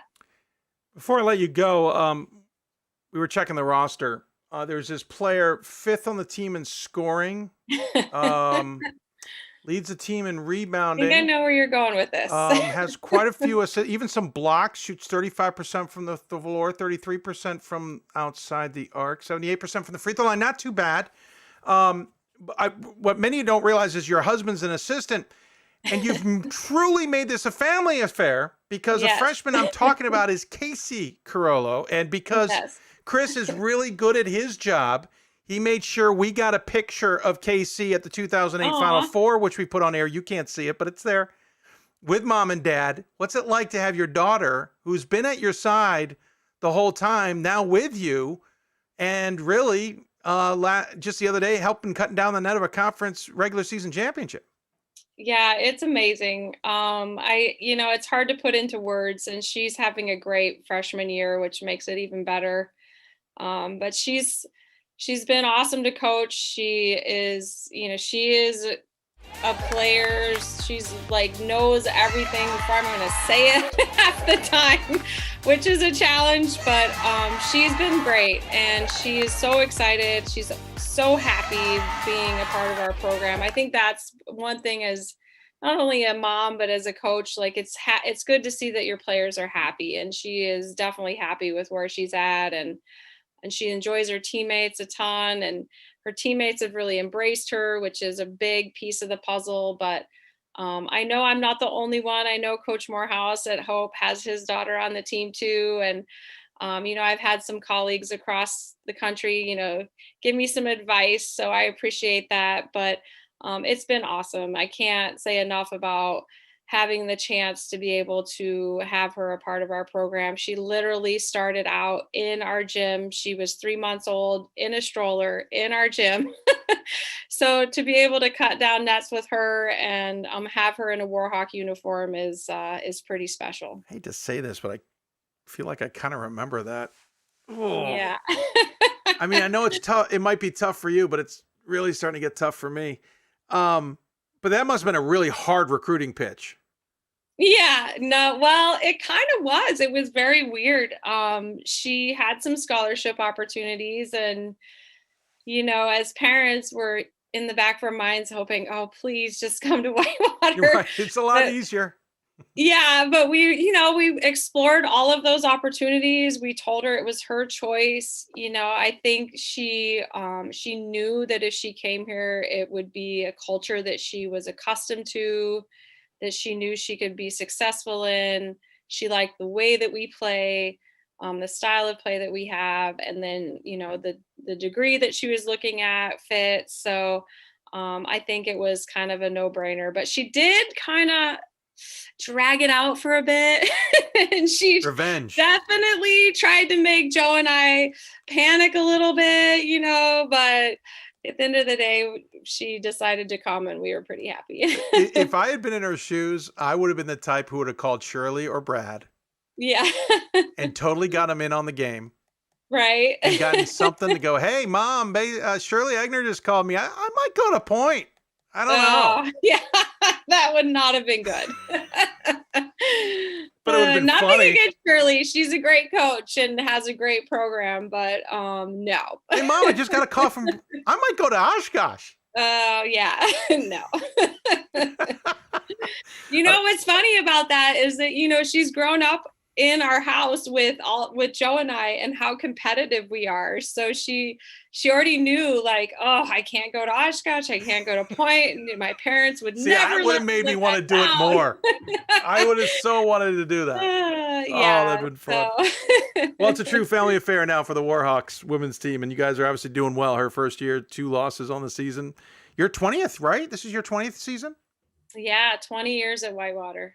I can't believe it. Doesn't seem that long. Know. No, it really doesn't. Hey, Coach, I appreciate the time. Always love chatting with you. Congratulations on a dynamic season.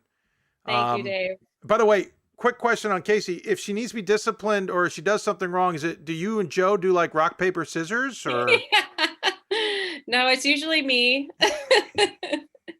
It's usually me. I'm so the it tough can be guy. Daddy's girl. Yeah, I get it. Yes. Yeah. Yes, she definitely is. And it's funny growing up, like those two were super tight or still are super tight. And he was her coach, but finally now I get to be her coach. So that's kind of cool. Honey, I taught your dad everything he knows. Come to me. Yeah. Hey, I really appreciate the time. Thanks for having some fun with us as well. As always, give the coach the final word. Any final thoughts you want to share with those who are tuned in? Yeah, just appreciate all that you do, Dave. I mean, this has been a long time that you guys have been doing this, and supporting Division III basketball and all sports has just been incredible. So thank you for all you and your staff does to help just get the word out about what all these men and women can do from a Division III perspective and how talented they are. Is just phenomenal. So thank you so much. And I hope you guys continue for years and years on to get the word out and supporting Division III athletics. Well, thank you. Appreciate the kind words. Good luck the rest of the way. Obviously, there isn't much left in the regular season, but there's a lot on the line. We know. Enjoy it. Say hello to Oshkosh for us and tell them, they had a chance at Casey if I had anything to do with it. Yeah, okay. Thanks, Dave. Will do. Absolutely. Take care. Keri Carollo joining us on the Blue Frame Technology Hoopsville hotline again on the road at Oshkosh. They've wrapped things up. The regular season title is theirs. Everybody's got to come through them in conference play, but obviously still a lot on the line with a game at Oshkosh. And then into conference play or conference tournament play. Will be fascinating. I think it's a good race. She makes a good point. It is still competitive there, even if everybody's not having maybe the breakout season numbers-wise that we're used to. It's still a tough conference. We'll take a break. When we come back, we'll talk one more women's basketball team, then talk top 25. When we come back, we talk women's basketball with Vassar. We head up to New York with the first-year head coach up there out of California. Well, we'll explain. You're listening to Hoopsville, presented by D3hoops.com. Back with more after this. It's on us to stop sexual assault. In any way that we can. To get a friend home safe. To never blame the victim. It's on us. To stand up. To make our community safe for all. It's on us. It's on us to look out for each other at parties. It's on us. To be more than just a bystander. To step up and say something. It's on us, all of us. To stop sexual assault. Learn how and take the pledge at itsonus.org.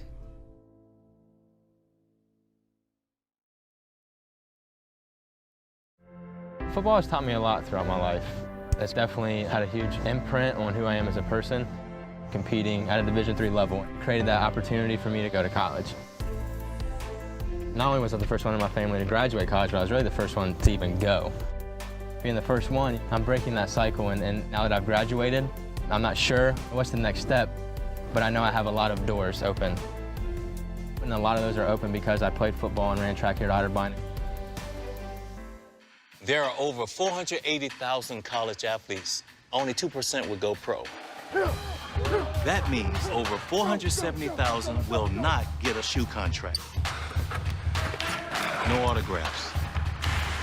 No private jets. No fan clubs. No Hall of Fame inductions. Instead, they will walk away with something much more valuable.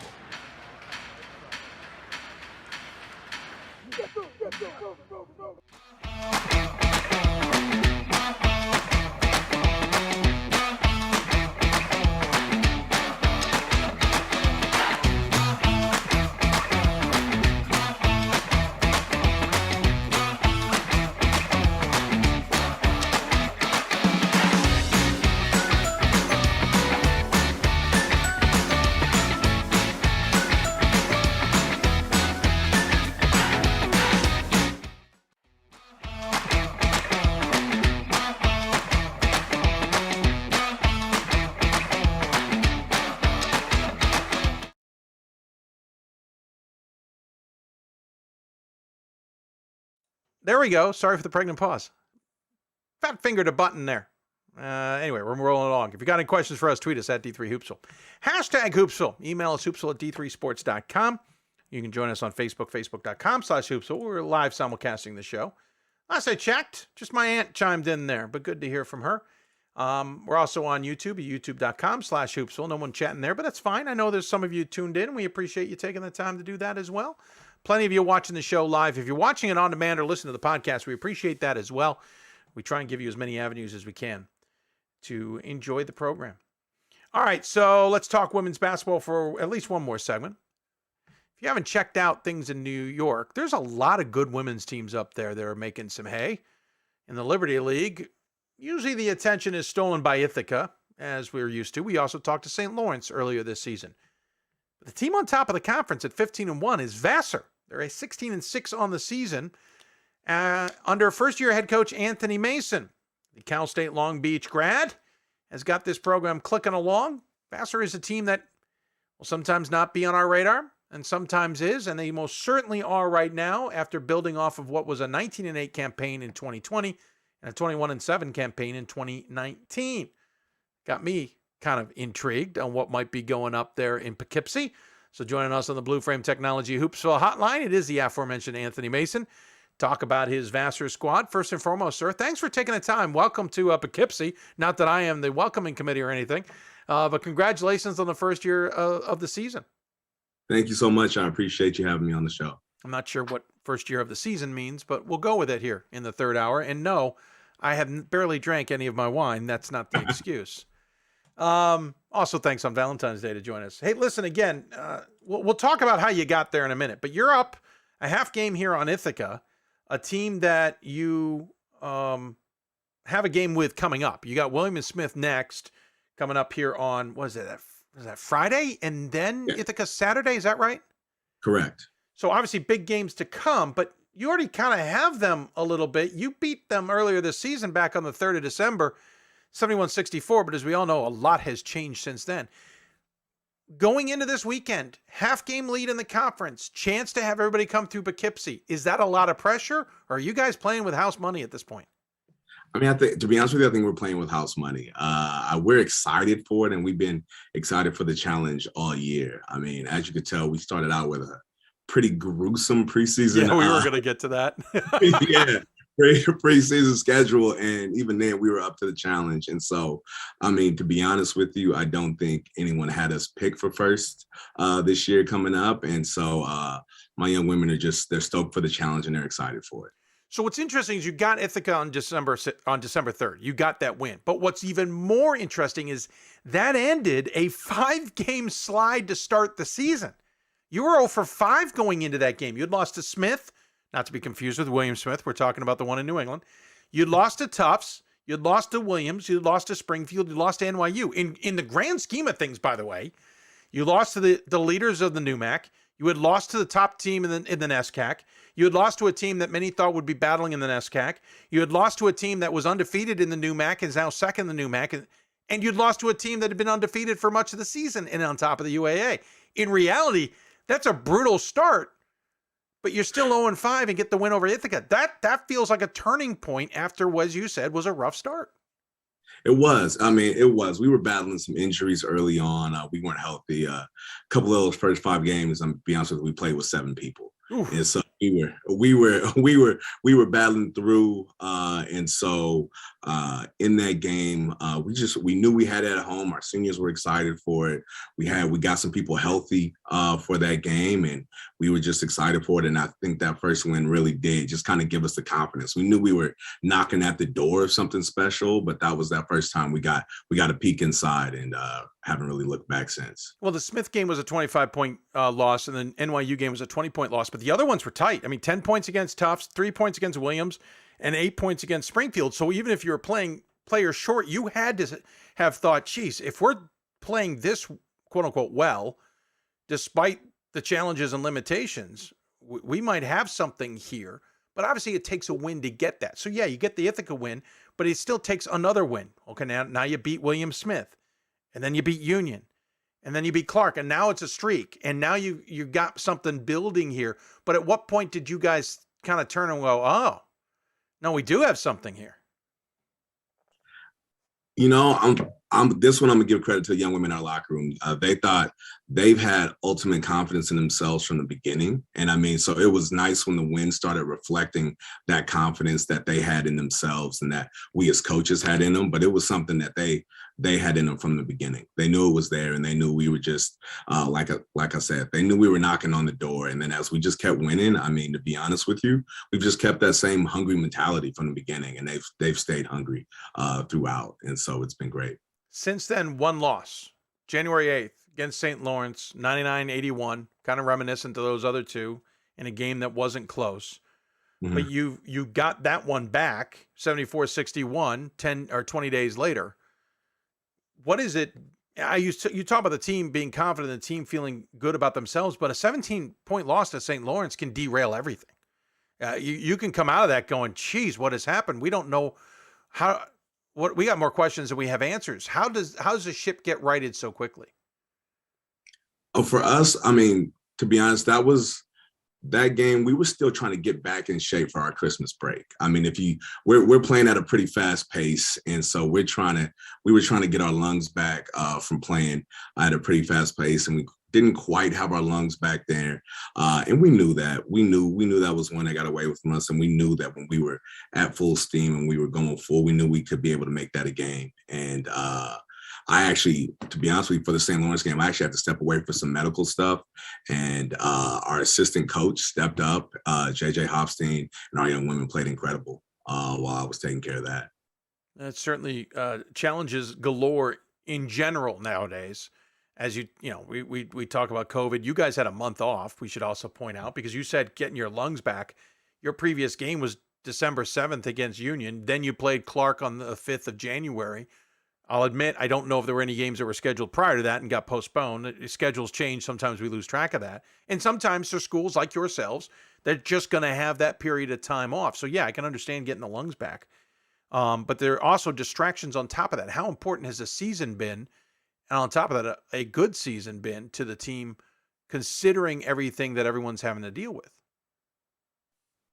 I think just having a season of being able to play and compete has been exceptionally special. And I think that's for everybody. And I think our young women understand that, and they're grateful for every time they get to come out and compete. And they continue to show that gratitude every time they come out, and how they respect the game and respect our opponents. Let's talk about the team kind of individually, as it were.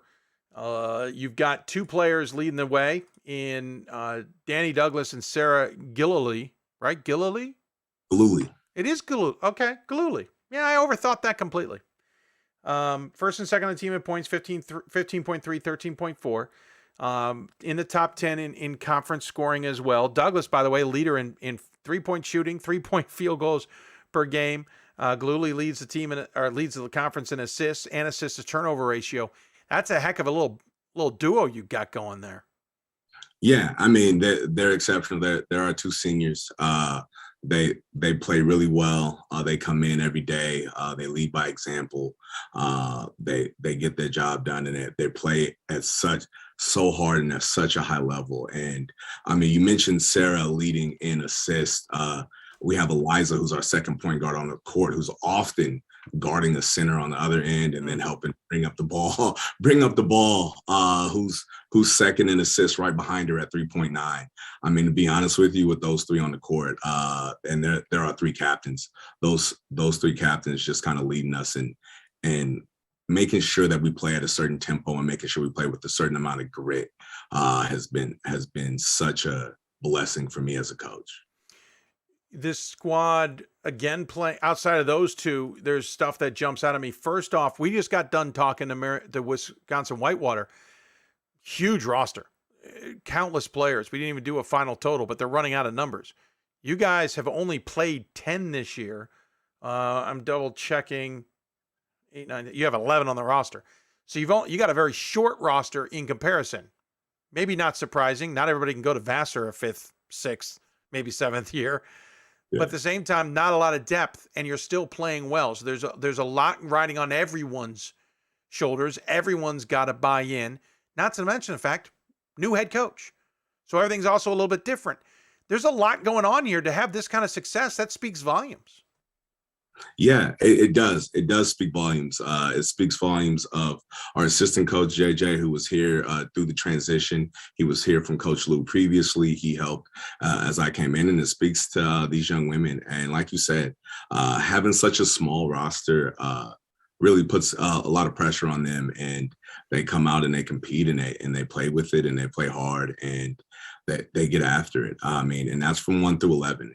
Even one of our young women who hasn't been able to play yet because of injury, what she gives to us in practice, what she gives to us in terms of bench energy, just locked in every moment. And that's 1 through 11, consistently locked in and ready to go. Again, Douglas leads the team, followed by Galooly. Julia Harvey, I should mention, also in double figures at 11.7 points per game.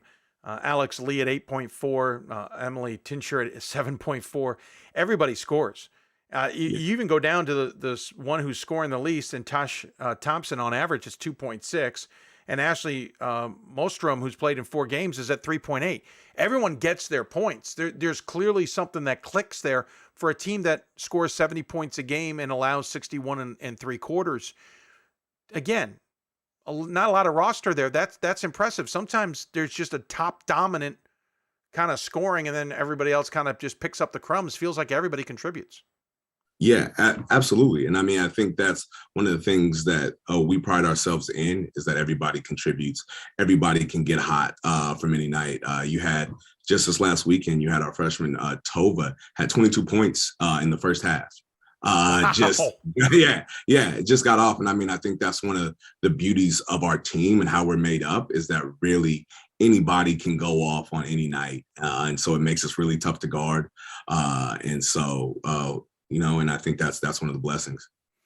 Again, you took over in June 2021, so they didn't have a lot of time to change or to get used to it. And you weren't there during their toughest time in terms of COVID. And so there had to have been a little bit of a getting to know each other and trust in each other a little bit, because you hadn't been there when they had been through some tough stuff, but you also were bringing in kind of a new mentality.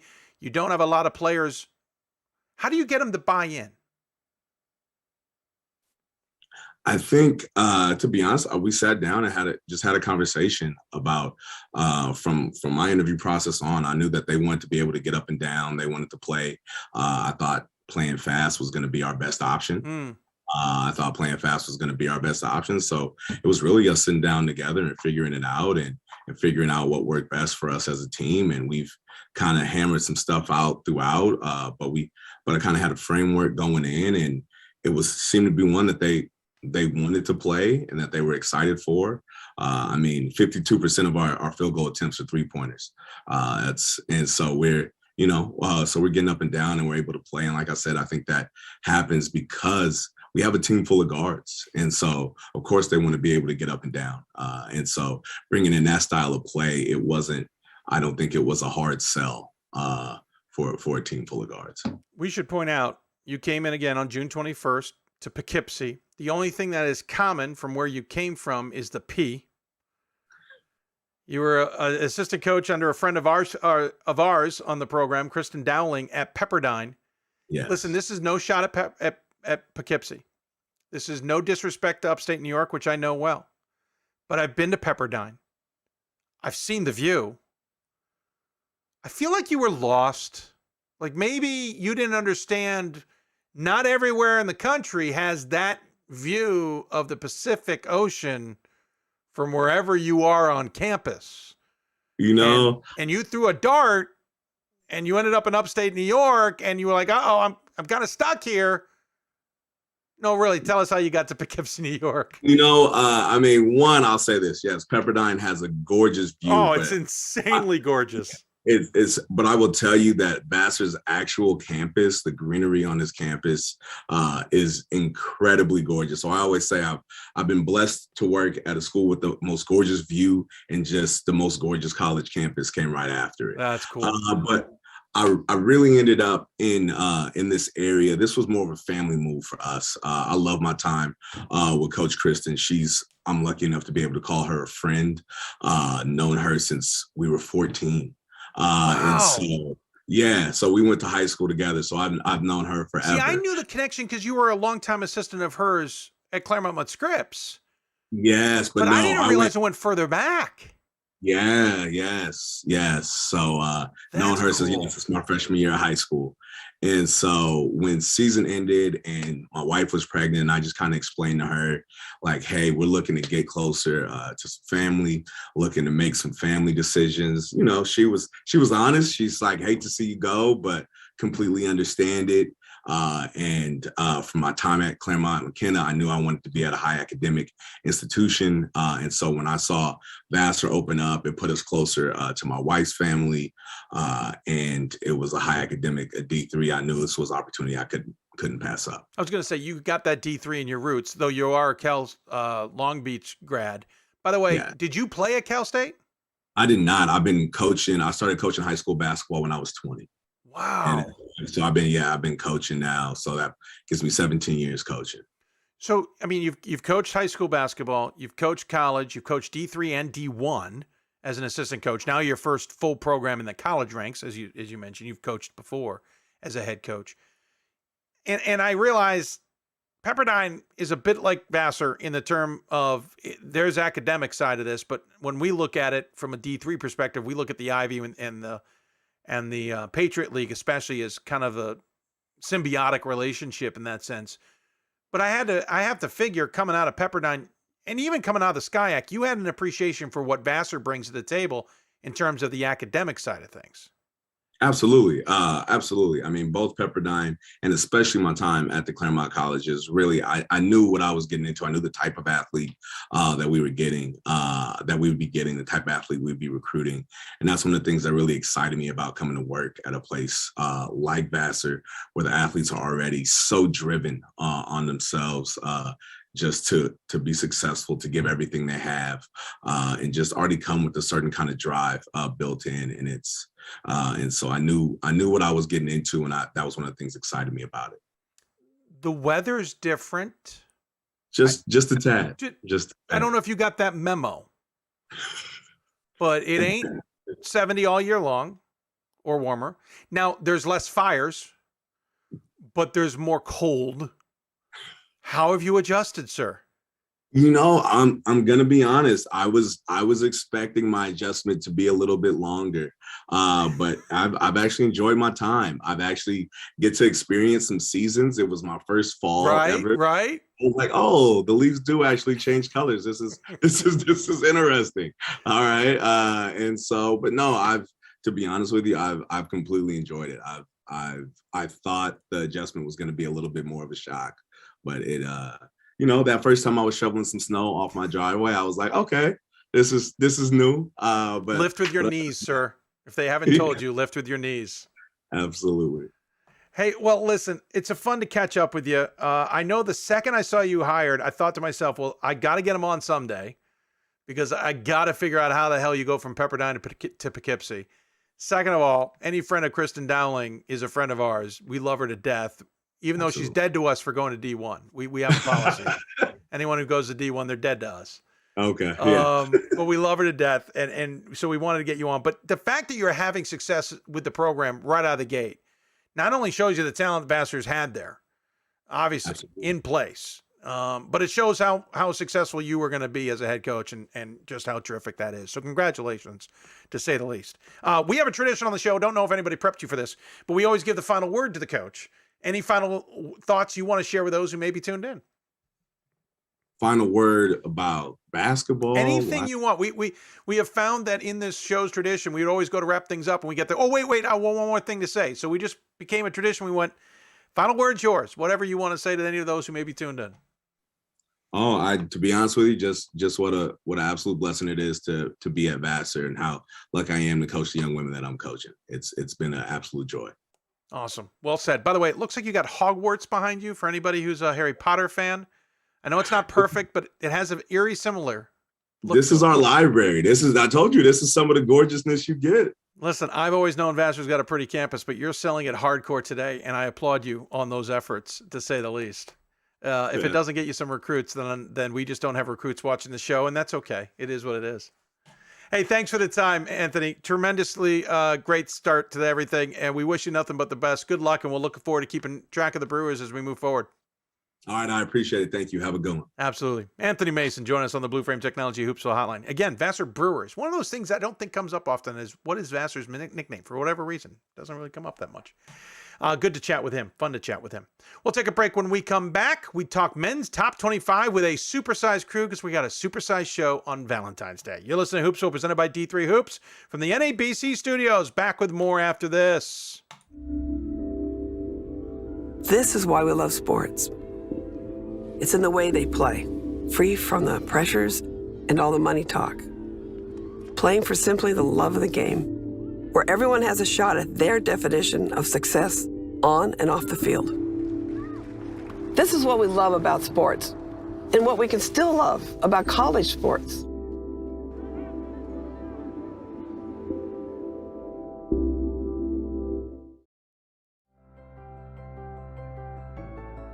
It's on us. It's on all of us. And it's time to act now. It's on us to start the change.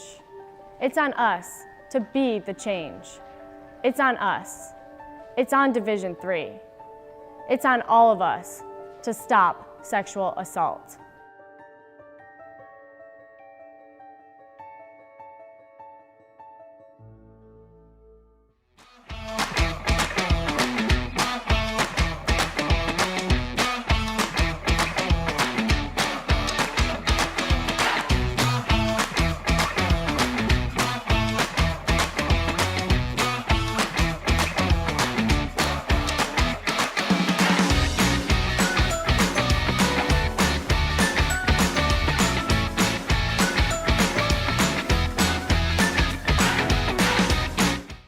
Got more schools than Division I, more fans than Division II, and more upsets than March Madness. There's 800 programs with over 11,000 games leading to 2 national championships. And we've been covering it all for over a decade. From Eastern to Occidental, from Puget Sound to Piedmont, from Southwestern to the University of New England, and from Hope to Calvin. Nobody covers Division III basketball like we do. We're at D3hoops.com at www.d3hoops.com.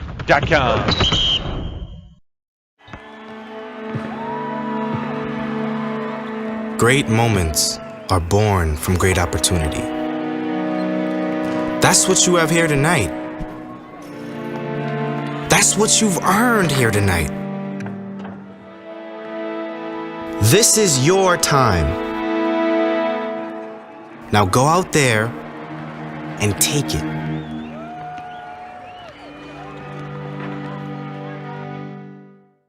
We've got more schools than Division I, more fans than Division II, and more upsets than March Madness. There's 800 programs with over 11,000 games leading to 2 national championships. And we've been covering it all for over a decade. From Eastern to Occidental, from Puget Sound to Piedmont, from Southwestern to the University of New England, and from Hope to Calvin. Nobody covers Division III basketball like we do. We're at D3hoops.com at www.d3hoops.com. For the love of the game. But for those of us who are Division III student athletes, it's more than that, a lot more. Sure, the game is important, but as we work so hard to build both mind and body, it's more about team. That is why NCAA Division III teamed up with Special Olympics, and in giving the gift of sport to those for whom it seemed an impossible dream, we are working to make this a better world. Help us keep that dream alive. You can make a difference. Welcome back to Hoopsville, everybody, as we roll along on a supersized edition of the show. Got about 30 minutes left, and we got plenty to talk about because the new Top 25 is out. I wouldn't say there's some things that were absolutely not surprising whatsoever in the new Top 25, and then there was a whole hell of a lot of losses in the Top 25 on the men's side. When I double-checked, let's see, 2, 3, 4, 5, 6, 7, 8, 9, 10, 11, 12, 13, 14, 15, 16, 17, 18, 19 losses in the men's top 25. In comparison on the women's side, just in case you're keeping track at home, 5. Small difference. Made for an interesting top 25 conversation. The only thing that was easy was to say, well, the number 1 team in the country is Randolph-Macon. They retained all 25 first place votes, which means some team in the top 25 all season outside of the preseason has been a unanimous top 25 team. So congratulations to RMC for that. We mentioned who had moved where and how and when. Wesleyan jumped up to 13. That was a big one. And receiving votes category, it's pretty interesting in terms of a wide range there. So we figured supersized show. We might as well go supersized top 25 conversation to continue that along. And so joining us on the Blue Frame try that one again. No, I barely drank this, I promise you. Join us on the Blue Frame Technology Hoopsville hotline. It is a supersized edition of our top 25 panel. First off, we'll introduce the usual guests, Mike Rainiak, who, if you're watching on the screen, is down below me on the Hollywood Squares. He is he's been on the last couple of editions of this. Of course, Bob Quillman to show left. He's back after we moved to the afternoons. Bob actually works during the day, and I do. Well, we couldn't get him on. I'd like to wish you guys a happy Valentine's Day, by the way. Very nice. Just a bunch of dudes talking basketball. Exactly, on Valentine's right? Day. We couldn't have done this better on Valentine's Day. Good to be here. Off to my right, brand new to the show, though he's been lurking, and we've been trying to get him in on a few occasions. It's Akiva Poppers from Yeshiva, does a ton of homework, and we welcome him. He's a top 25 voter. He has outed himself accordingly, by the way. By the way, nobody on this show, if they're on the top 25, does not out themselves. We do not out them for them. And then Ryan Winnable has joined us finally. It's been a while. We finally got Ryan on the show. And Ryan, my Valentine's Day gift to you, sir, was to get Marietta on the show. I figured if I couldn't get one, I'd get the other. And worst case, I'd get both. And I got both. And now you're getting a double dose. I am. Double dose, and I'm loving all of it. Hey, guys, first and foremost, I want to get quick reactions on not only just the past week, but really the past 2 weeks. Listen, it's not that surprising that we usually get turnover. We usually are talking every year, especially in the last few years, about men's basketball being deep in parity and conference tournaments and conference regular season games are going to take out top teams. You're going to take losses. But I felt like we kind of got into a good space there for a while where we only had a handful of losses during the season. And all of a sudden, bam, 19 in just the past week. And it's like, oh, for crying out loud. Bob, I'll start with you. You've been doing this as long as I have. This has been a pretty interesting last week or two. It's been fun and a lot of upsets. When you look at, like Platteville losing 2 games, you didn't expect them to lose either one of those games. What's going on at WashU with Jack Nolan out, and just some of the other things that have been a little bit unexpected. Some of the losses by Williams. Of course, they had some guys out. So upsets, it's been fun. Some of the conferences are getting very much sorted out right now, but look, this is the best time of the year as we can feel Selection Sunday coming, and it's been a great stretch. Yeah, I'm having a little nervous tick starting to develop as I realize Selection Sunday is a couple weeks away. Ryan, you've been certainly voting quite a bit in this. I think the most surprising thing, and I talked with Jon VanderWal earlier today, it's the fact that teams like Marietta are coming out unscathed, actually. Yeah, I looked down on the bottom right-hand corner of my laptop here, and it's February 14th. It's mid-February. Teams are going through the second runs through their conferences. And as we've said, teams in conference know the top teams better than anyone else. You said it tonight in your interview. So, I feel like we see this every year on that second go around through conferences. Teams start to take some losses that we maybe don't expect on paper. But they happen as teams, play those tough games here late in the year. Rainiak, I did get a little bit of a smirk. I hope you don't mind that Oswego took its first loss to New Paltz. Your former school that you ran the show for. Yeah. But again, it speaks to what we just said. Everybody knows everybody. You know that very well, being a head coach. I think now, like with like Ryan said, like even marginal teams, every team is getting better, especially in February, because now you're starting to see the playoffs. A lot of conferences are allowing everybody in this year. So like there's still a lot of hope, and a lot of teams are now starting to get back, like Tufts in particular, like the kid Rogers is back. So now they're just rolling. So I think they're starting to, teams that have been affected by COVID are starting to kind of get everybody back, hopefully for the most part. And even the marginal teams are getting better because now, like you said, you're seeing teams second go round, the game plan. I think teams are starting to get really exposed, and you guys know, like once you take that first L, then everybody thinks that they know the game plan. So they're going to keep trying to do that game plan over and over again. And I think we're starting to see this here. But last week in particular was just absolutely bonkers from just a ranked team versus unranked loss perspective. Is pretty crazy. Yeah, certainly agree with you.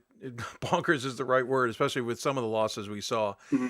Akiva, on the other side of that coin, yes, conference mates know you the best. Your squad, Yeshiva, certainly is known well in the conference, but the one thing they could least afford to do if they wanted any kind of bubble, as it were, any support, was to lose in conference. They now hit it twice, and you get the perspective of a team now that might be pressing a bit. Well, I think that's accurate. I think worse than the Pool C situation is the fact that Yeshiva isn't even the 1 seed in the Skyline Conference anymore because of tiebreakers.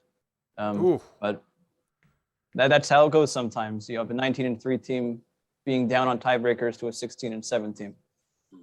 But the Macs obviously are trying to turn it around, so we'll see how that goes.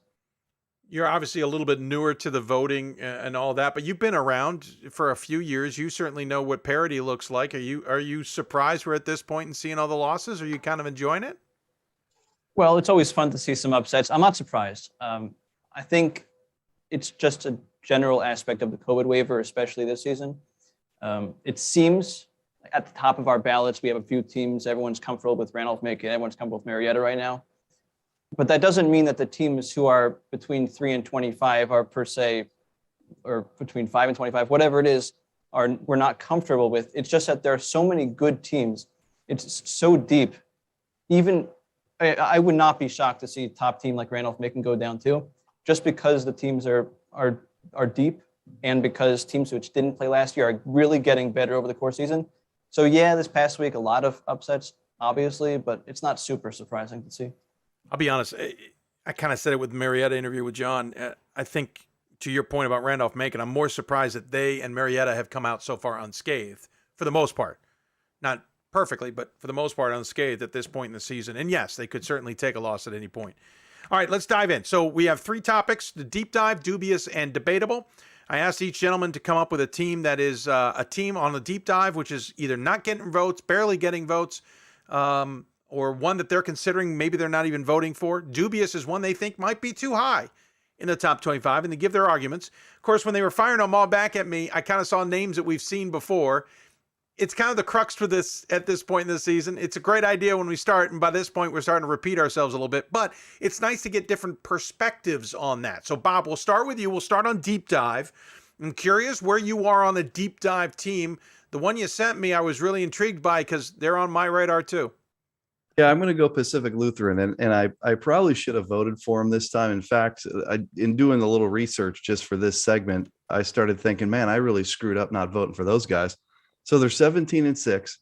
They're 12-2 in the NWC, which is a really strong league. They've won 7 in a row, including beating Whitworth by 16 points. They don't have a bad loss all year. So check out these 6 losses they have.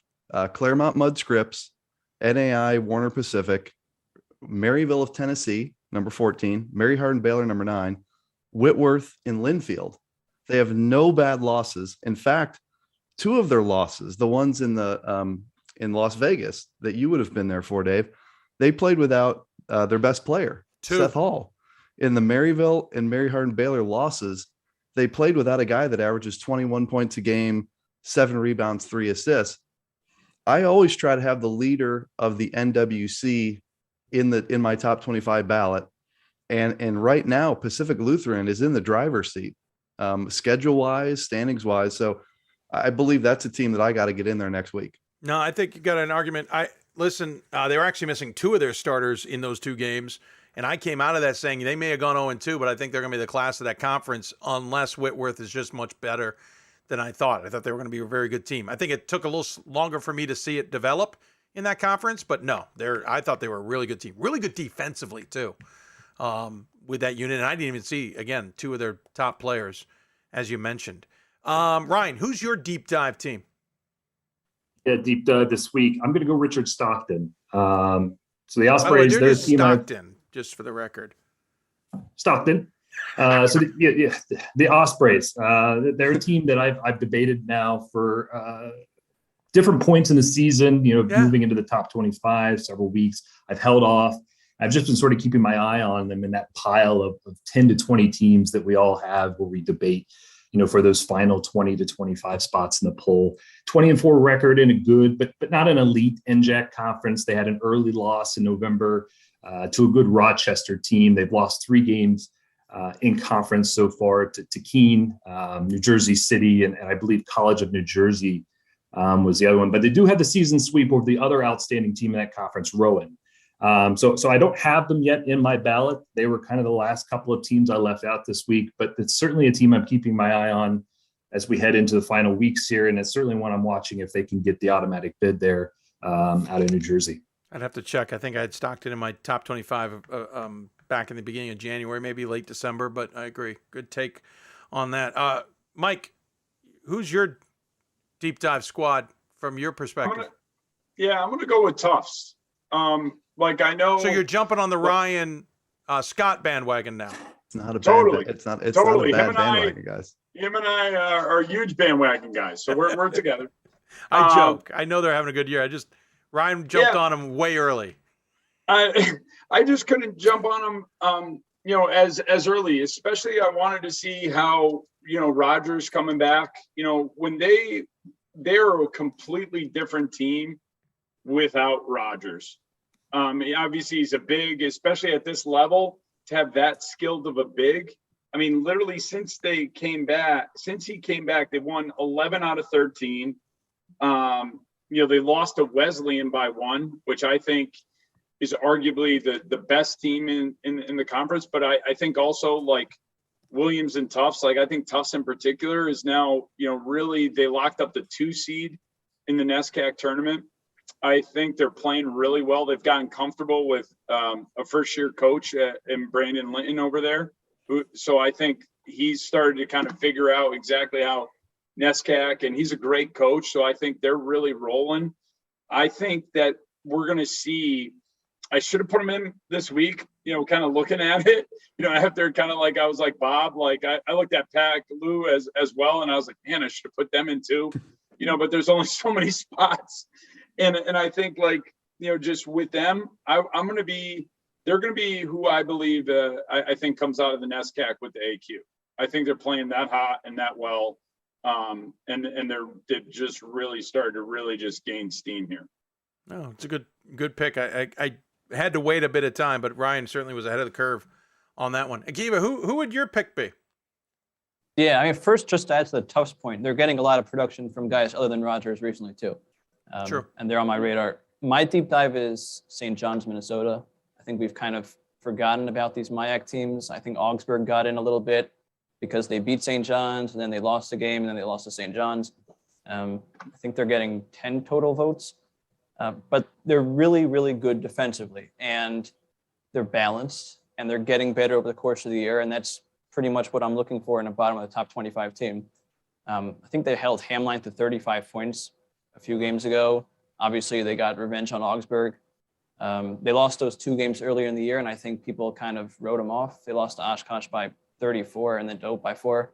They're just a completely different team right now, and they're starting to coalesce really well on the defensive side of the ball, so I put them at 22. Yeah, I just put them in my poll. I think I got it somewhere around here. I have them ahead of your max. I have them at 21. Keith, any thoughts on any of the other guys' picks? Good question. You don't have to. I'm just throwing it out there. Tufts is the one that I'm eyeing the most right now. Pacific Lutheran, I was very impressed by how they played without Hall in Vegas. On the defensive side of the ball, particularly, I thought that was better than how they played generally over the course of the year. Kind of like they stepped up without Hall in there. Probably true. They're kind of on my radar, but I don't have a hard set rule like Bob does that he's got to have a Northwest Conference team in there. So it's they're not black there. and white. It's just it's a guideline. That's all, Akiva. It's just a guideline. There's 42 conferences. He's not going to fit them all into his top 25. That's true. Hey, Mike, real quick, any thought on the other guys' selections? I think Pac Lutheran, that's an interesting one. Like, obviously, like, you know, they're good. I think they should be ranked. What's interesting about them is they average 3 more turnovers than their opponents, but yet they have 3 more assists. Yeah. So like, and they shoot you know, relatively average. Yeah. So like, it's kind of like The stats don't tell you I everything. guess level, you know. So like, it's kind of like, I think that's why they're not like head and tails like, hey, they should be ranked, because those numbers should be better. But I think also that's also why, you know, maybe they're kind of on the fringe. So if they start solving that as they kind of roll through, you know, I wouldn't be shocked with them making a run. You know, granted, the NCAA doesn't send them like across country or wherever they're going to send them, but who knows there. Yeah, exactly. Ryan, any thoughts on these guys' choices? Guys, I'll be honest. For me, the hang up on Tufts is the record, 13-9. I just think, you know, when we're looking at the back half of the poll, I'm looking at some teams that maybe don't have the strength of schedule or whatnot, but it's someone like a Chapman or someone like a Barry that's only lost a couple of times at this point in the year. And then on Pacific Lutheran, you know, we look at different metrics. Massey is kind of something I use as a ballpark. Bob was absolutely right. All 5 of their losses are quality losses to good teams, but they've got 1 win against the top 100 team in the Massey Computers, and that's Whitworth. Yeah.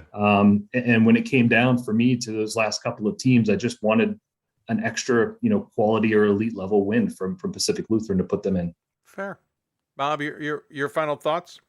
Stockton, love Stockton. I know these are completely different criteria, but in their NCAA resume, Stockton is 833 winning percentage, 543 SOS, and 8-1 RRO. I've got them. I did a top 16 earlier. I have Stockton as number 7, ahead of St. Joe, Connecticut, Emory, WPI. Again, I know that that's apples and oranges, but Stockton has a really legit resume, and I thought that was a really good one. No, you raise metrics that certainly can be part of that conversation, but also help us understand when we come 2 weeks from now, when we're looking at brackets, where we might see teams like a Stockton who may not be getting top 25, but may get a lot of love in the NCAA. For sure. I told these guys I was going to take a break. I'm just going to keep things rolling. We're going to jump into the dubious side of things. I'm not going to force the newbies to always lead off with these things, so we're going to jump with Rainiac since he's no longer a newbie. Sir, only because I also saw your email, and I'm just going to sit back and figure out which one you're going to pick and enjoy this moment. Who's your dubious pick, sir? I'm going to go with Johns Hopkins. Oh, you ducked. Okay, go ahead. I ducked. I ducked. And then I will also... For the record, he had another one that was much more interesting in terms of reaction, but I'm not going to out him. But go ahead. Johns Hopkins, go ahead, sir. I'll out myself. It's okay. The other one I was debating was Marietta. That was going to be awesome, man. So I can go with either. But, you know, Johns Hopkins, obviously a solid team. They're led by the kid Delaney, and obviously he's a heck of an athlete and on all fronts, lax field, you know, even, you know, whatever tiddlywinks, he's awesome. But with them, they've lost to now Swarthmore twice. They've lost to Christopher Newport.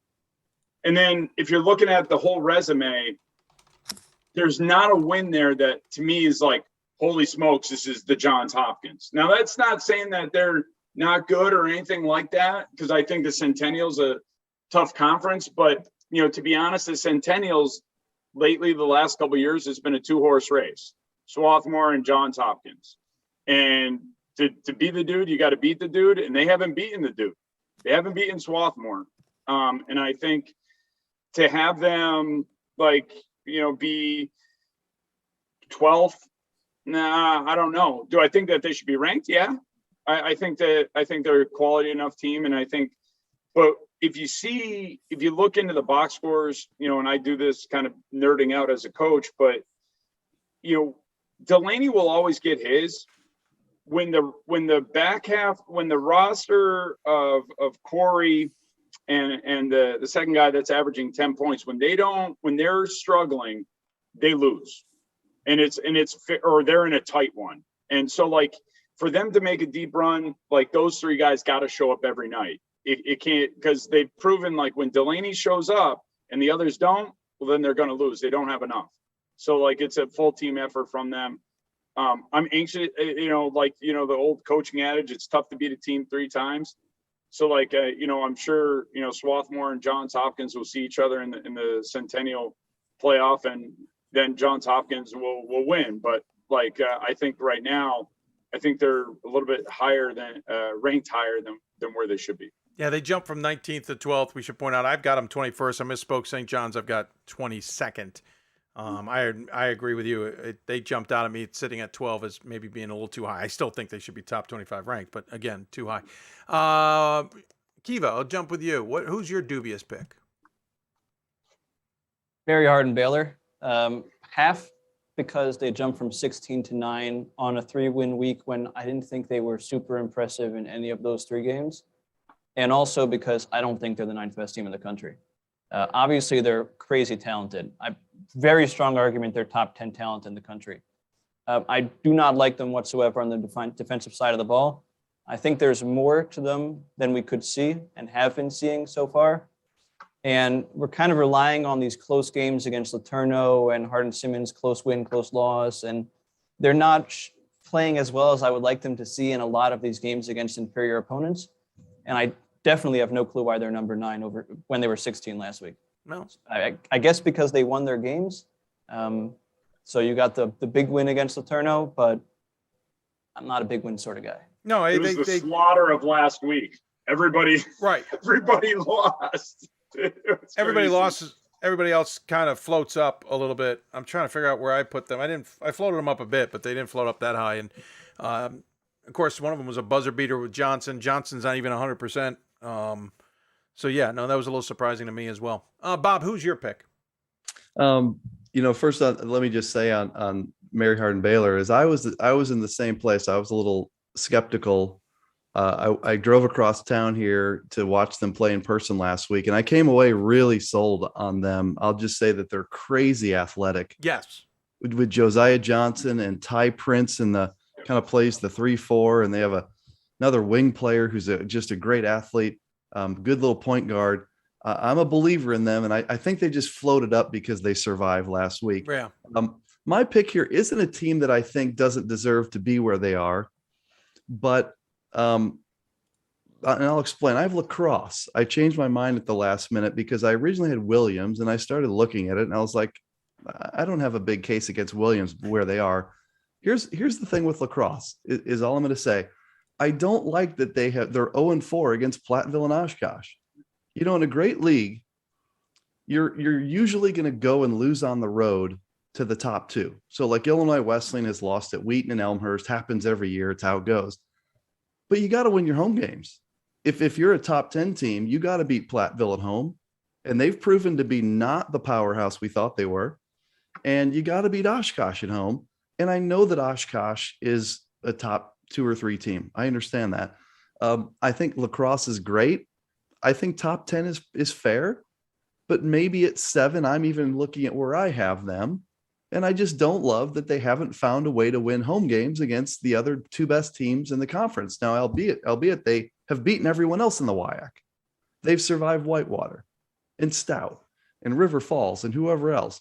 But I think you got to win some of those games at home, right? So that's just why I'm going to throw out lacrosse today for my dubious.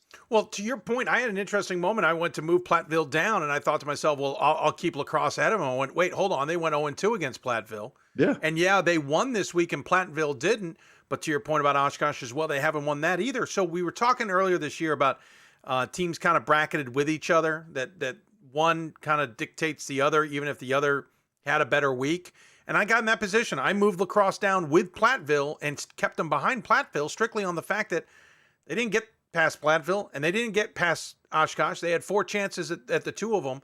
And so I've got them in my top 10 at the bottom of it, but I still am behind Platteville. So to your point, yeah, I can't float them any higher because they didn't get the wins over teams I need them to kind of get wins on to move in those spots. They don't get it just because they won a game this week. It's a little backwards because they, again, had a better week than Platteville, but they hadn't beaten Platteville when given the opportunity.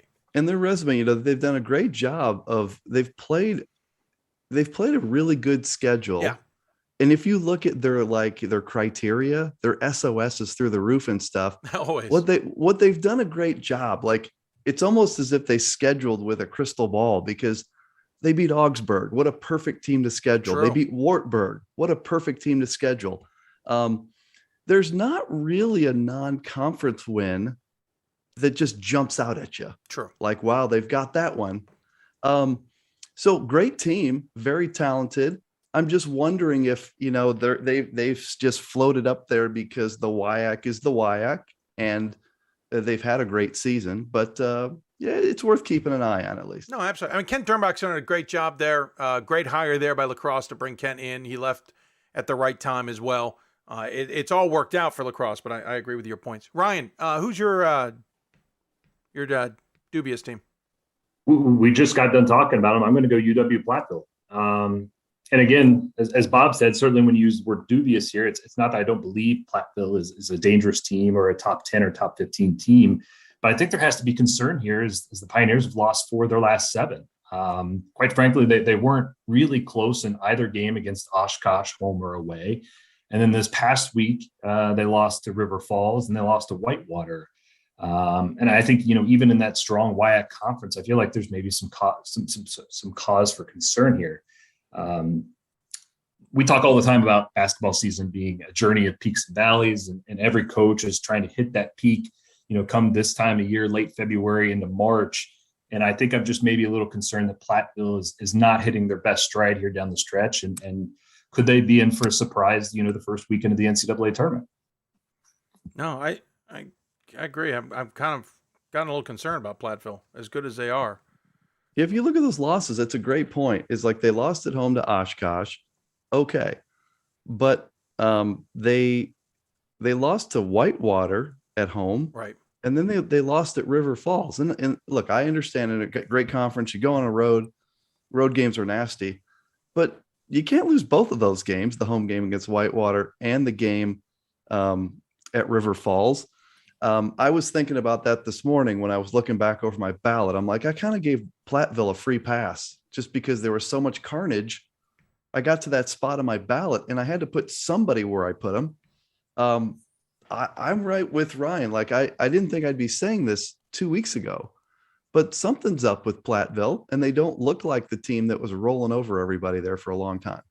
The River Falls loss, I watched some of that game. That's the one that they just look completely out of sync for whatever it was, and kudos to River Falls. Like, I thought they had a great game plan kind of going into it, but like, I'm with Ryan. Like, right now it's almost like they forgot their identity.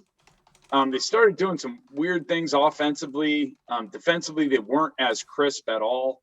But I think, credit to River Falls, but I think they've started, the league is now starting to kind of figure it out. And I think now that they're going to the blueprint, and now, as a team, and if you're going through that, you're starting to now question kind of what's going on. And because like, it's very rare, especially for a team like Platteville, to have that skid right now. My disclaimer on this, and Ryan will agree with me, is as a fan of a Midwest region team, like I don't want Platteville in my bracket, and I don't want lacrosse in my black bracket. So none of these dubious teams that I've just been talking about, I do not want to see them in the NCAA tournament. I just want to throw that out there. Fair point. Yeah, absolutely. Real quick on Platteville, I'm a kind of guy on trends. They've lost 2 in a row, 3 of 4, 4 of 7. All since January 19th. I even feel like I gave him a free pass, Bob. I've got him still in my top 10, only because there's teams behind him I'm not convinced they would necessarily lose against, but something's off. Like, you're right. Something's amiss, and maybe I gave him a free pass. This next week or two is going to certainly be interesting. Kiva, before we jump to the other topic, any final thoughts on the dubious that the guys I have thoughts on both Platteville and lacrosse. First with Platteville, because that's what we've been talking about. What I've seen in the last several games is not using their talent to their full capacity. I personally think that they're top 3 talent in the country, no question about it. I mean, they're bigs. No one has those sort of talented bigs in the country. What their issue has been is that they've just been playing guard heavy. They haven't been doing the simple things from an execution standpoint that they did earlier in the year. I was texting with Ryan Scott during I believe the second Oshkosh game, and he was like, "This team is going to lose in the second round." And I said, "Yeah, that if they keep playing the way they're playing, they are going to get upset. The talent is there to win a national championship, but the execution has been completely lacking offensively. On lacrosse, I think I'm the highest on them, definitely in this room, maybe for all the voters. I have them at 4 on my ballot. I think they're dead even with Oshkosh from a head-to-head matchup perspective. I think Platteville matches up well with them. If you look at the 2 games against Oshkosh, and also I'll throw in the game against Oshkosh they played last year, which kind of doesn't count, but I'll throw it in there anyways. They've played them really, I think all 3 of those games were 3-point games. You look at the first game against Oshkosh, lacrosse shot 0 for 15 from 3. You look at the second game against Oshkosh had a tremendous shooting game from 3. They're obviously very talented. It's not a surprise to me that they haven't lost to any other WIAC teams. I think that we kind of take that for granted. I mean, you look at Oshkosh, they obviously have all these great wins, but they also have these losses to these lower class, if you want to call them, the number 40 so in the country WIAC teams, the Eau Claires, the Stouts, the Whitewaters. With lacrosse, the wins that they had earlier in the year against the Wartburgs, the Augsburgs, the Ripon, were all on the road. That was super impressive early in the year. Agree. And I'm not a big, again, I said this before, I'm not a guy who says, oh, you have to have the big wins or else I'm not going to put you high on my ballot. I think they're right there with Oshkosh from a head-to-head matchup perspective. So I have them at 4. They've been quite impressive in their games. Just because they haven't won doesn't mean they're not top 5. Good stuff. Let's move on to debatable. This one's a little tough. I don't know if we got 5 or 4 topics to necessarily debate. It's certainly interesting. We could certainly go that way. Bob, I'll let you lead this one off. Do you want to pick either one of the debatables that you had or one of the guys had, or I'll leave it up to you, sir. I'll throw mine out there. And this one's interesting because I don't know how long I've been voting in the poll, but today for the first time, I turned in my ballot yet last night. And then today I reached out to Pat Coleman to say, can I change my ballot? Because I dropped WashU out after they lost 2 games over the weekend, and watching Jack Nolan in a boot and thinking that he might be done. And I don't believe they're a top 25 team right now. I know they're not. So I dropped them out, but then I kind of had this like, well, but I don't know that they deserve that quite yet. Their resume is still top 25, and I don't know if Jack Nolan's done. So I would just say this is, I don't know. The debate is WashU a top 25 team or not? If Jack Nolan is he going to come back? I've heard that he's trying to come back. He has a partial tear in his plantar fascia. And I mean, that's a nasty injury. That's like a 6 or 7 week thing. And he's only 2 weeks into it. He's in that boot. He's off the scooter. Someone told me, hey, I heard that Jack Nolan's going to play at NYU Friday. I'm like, how could that be possible? But so I'll just throw it out there to you guys. I know you've all watched WashU. I mean, what do you do with them if Jack Nolan misses 2 more games this week? Do you drop them? Or I guess assuming that they would lose those games, what do you do with them? The trouble is they're in a buzzsaw of a conference. Right. There's no easy game. No easy game. I think in retro, like looking at the top 25 as a whole, I think they're a top 25 team with or without them. I think they're that good. So I think perspective-wise, big picture, yes. But like NYU, like I know their strength of schedule is not the best, but that's not an easy place to play. And obviously, you got the conference. So top 25, yes, just because of the talent they had around him. I think Juckham does a great job recruiting, and they all got the long, lanky Frankie guys kind of all over that do everything like typical WashU. They're definitely top 10, obviously with Jack. No question. I just think now they're back towards the bottom, the top 25 without him. The plantar injury, if it truly is a partial, there is no way he will be in any way, shape, or form as a player. I just can't imagine that. Like, that guy must be like Wolverine if that's the case. Like he's got adamantium in his bones or whatever. Like the reference. But like, I mean, I've had players with that, and it's just one of those things that it just lingers and lingers and lingers. Where unfortunately, like now as a WashU team, do you go in with a 50% Jack Nolan because he's better than what you got, and he's going to be better than the other dude at 100%?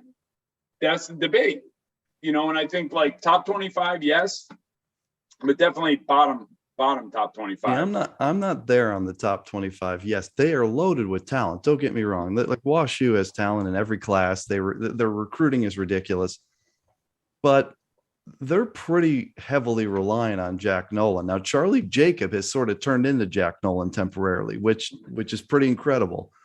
And their freshman Hayden Doyle is really good, and they have a lot of other guys, but I think it's a stretch to say they're a top 25 team without him. I think they're like 30, 28, 27.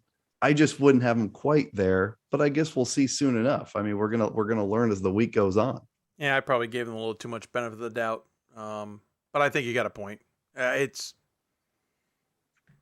they don't have Jack Nolan, I think it changes the equation completely. And we know a lot of teams like that around the division.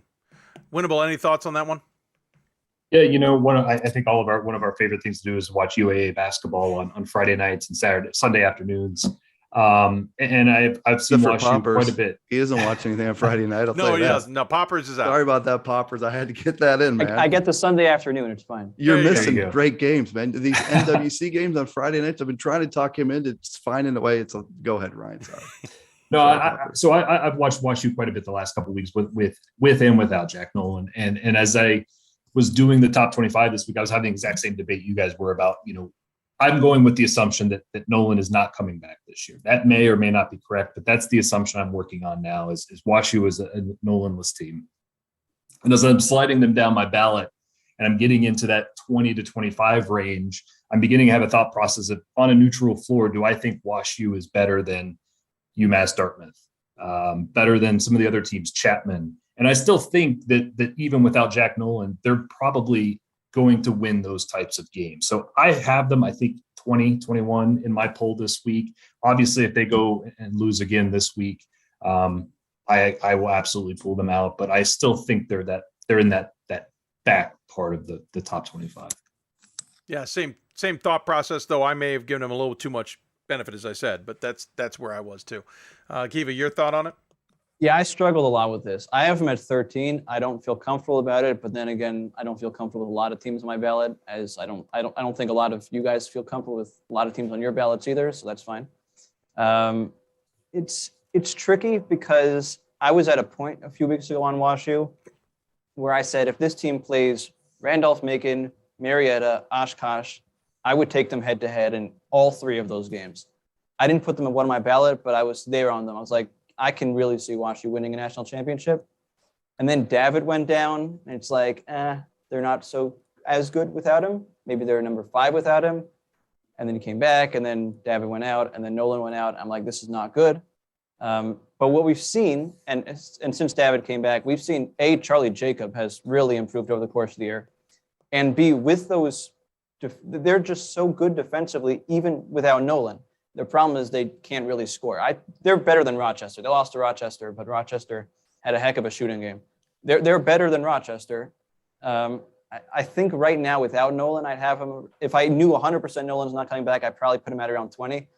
Just because there's that chance he comes back, and I think with him at 100% healthy, they're a top 3 team in the country. I have him at 13. But I think it fully depends on methodology of voter here as to whether or not you consider a team as they are right now or what their potential is in terms of winning a national championship. Nice, guys.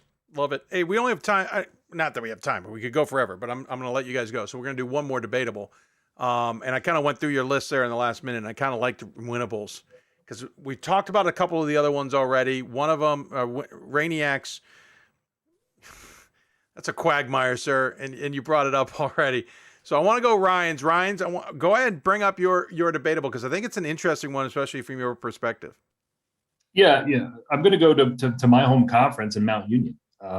Mount Union is a team for quite a while now that's kind of been floating between 10 and 15 in my ballot. And obviously I've gotten to see them quite a few times this year. They had some wins early on that seemed like they were going to be huge feathers in their resume. They beat Trine, who we all know was preseason top 10 and hasn't really quite turned out that way for Trine this year. They beat Worcester before Thanksgiving, and Worcester's not the Worcester that we've come to expect.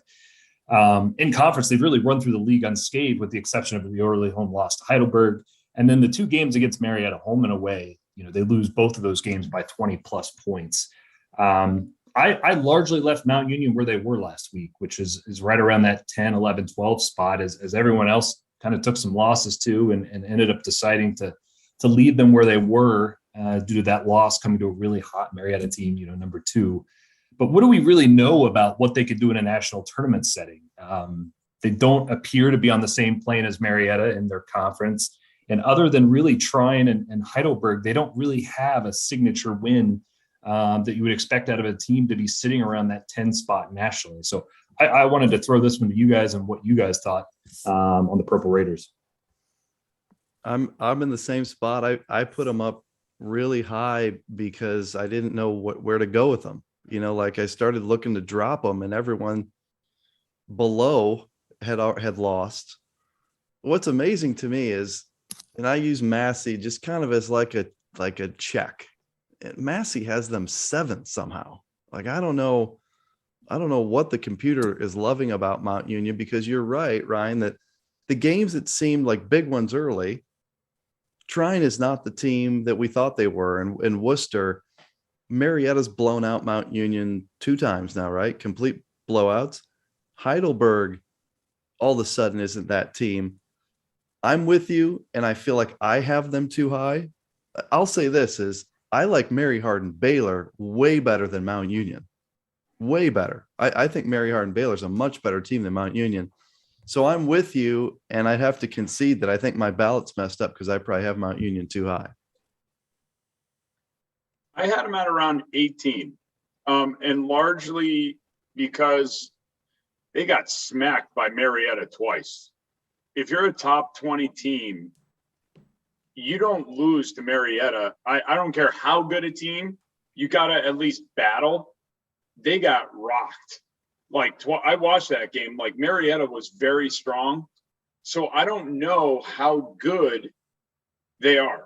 They're not going to get, I think, who do they have left? I'm looking at it here. I'm like, Muskegon, they're going to win that one.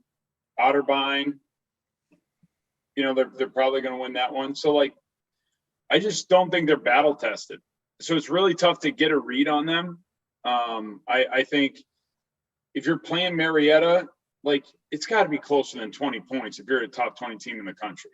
It's got to, and I think you're right, Ryan, some of the non-conference, scheduling, I think it's solid, because if you're going into that, into the season, as a coach, you're kind of making sure all right, this is going to be a good one for strength of schedule. And some of those teams that they scheduled, didn't pan out right now. They just didn't.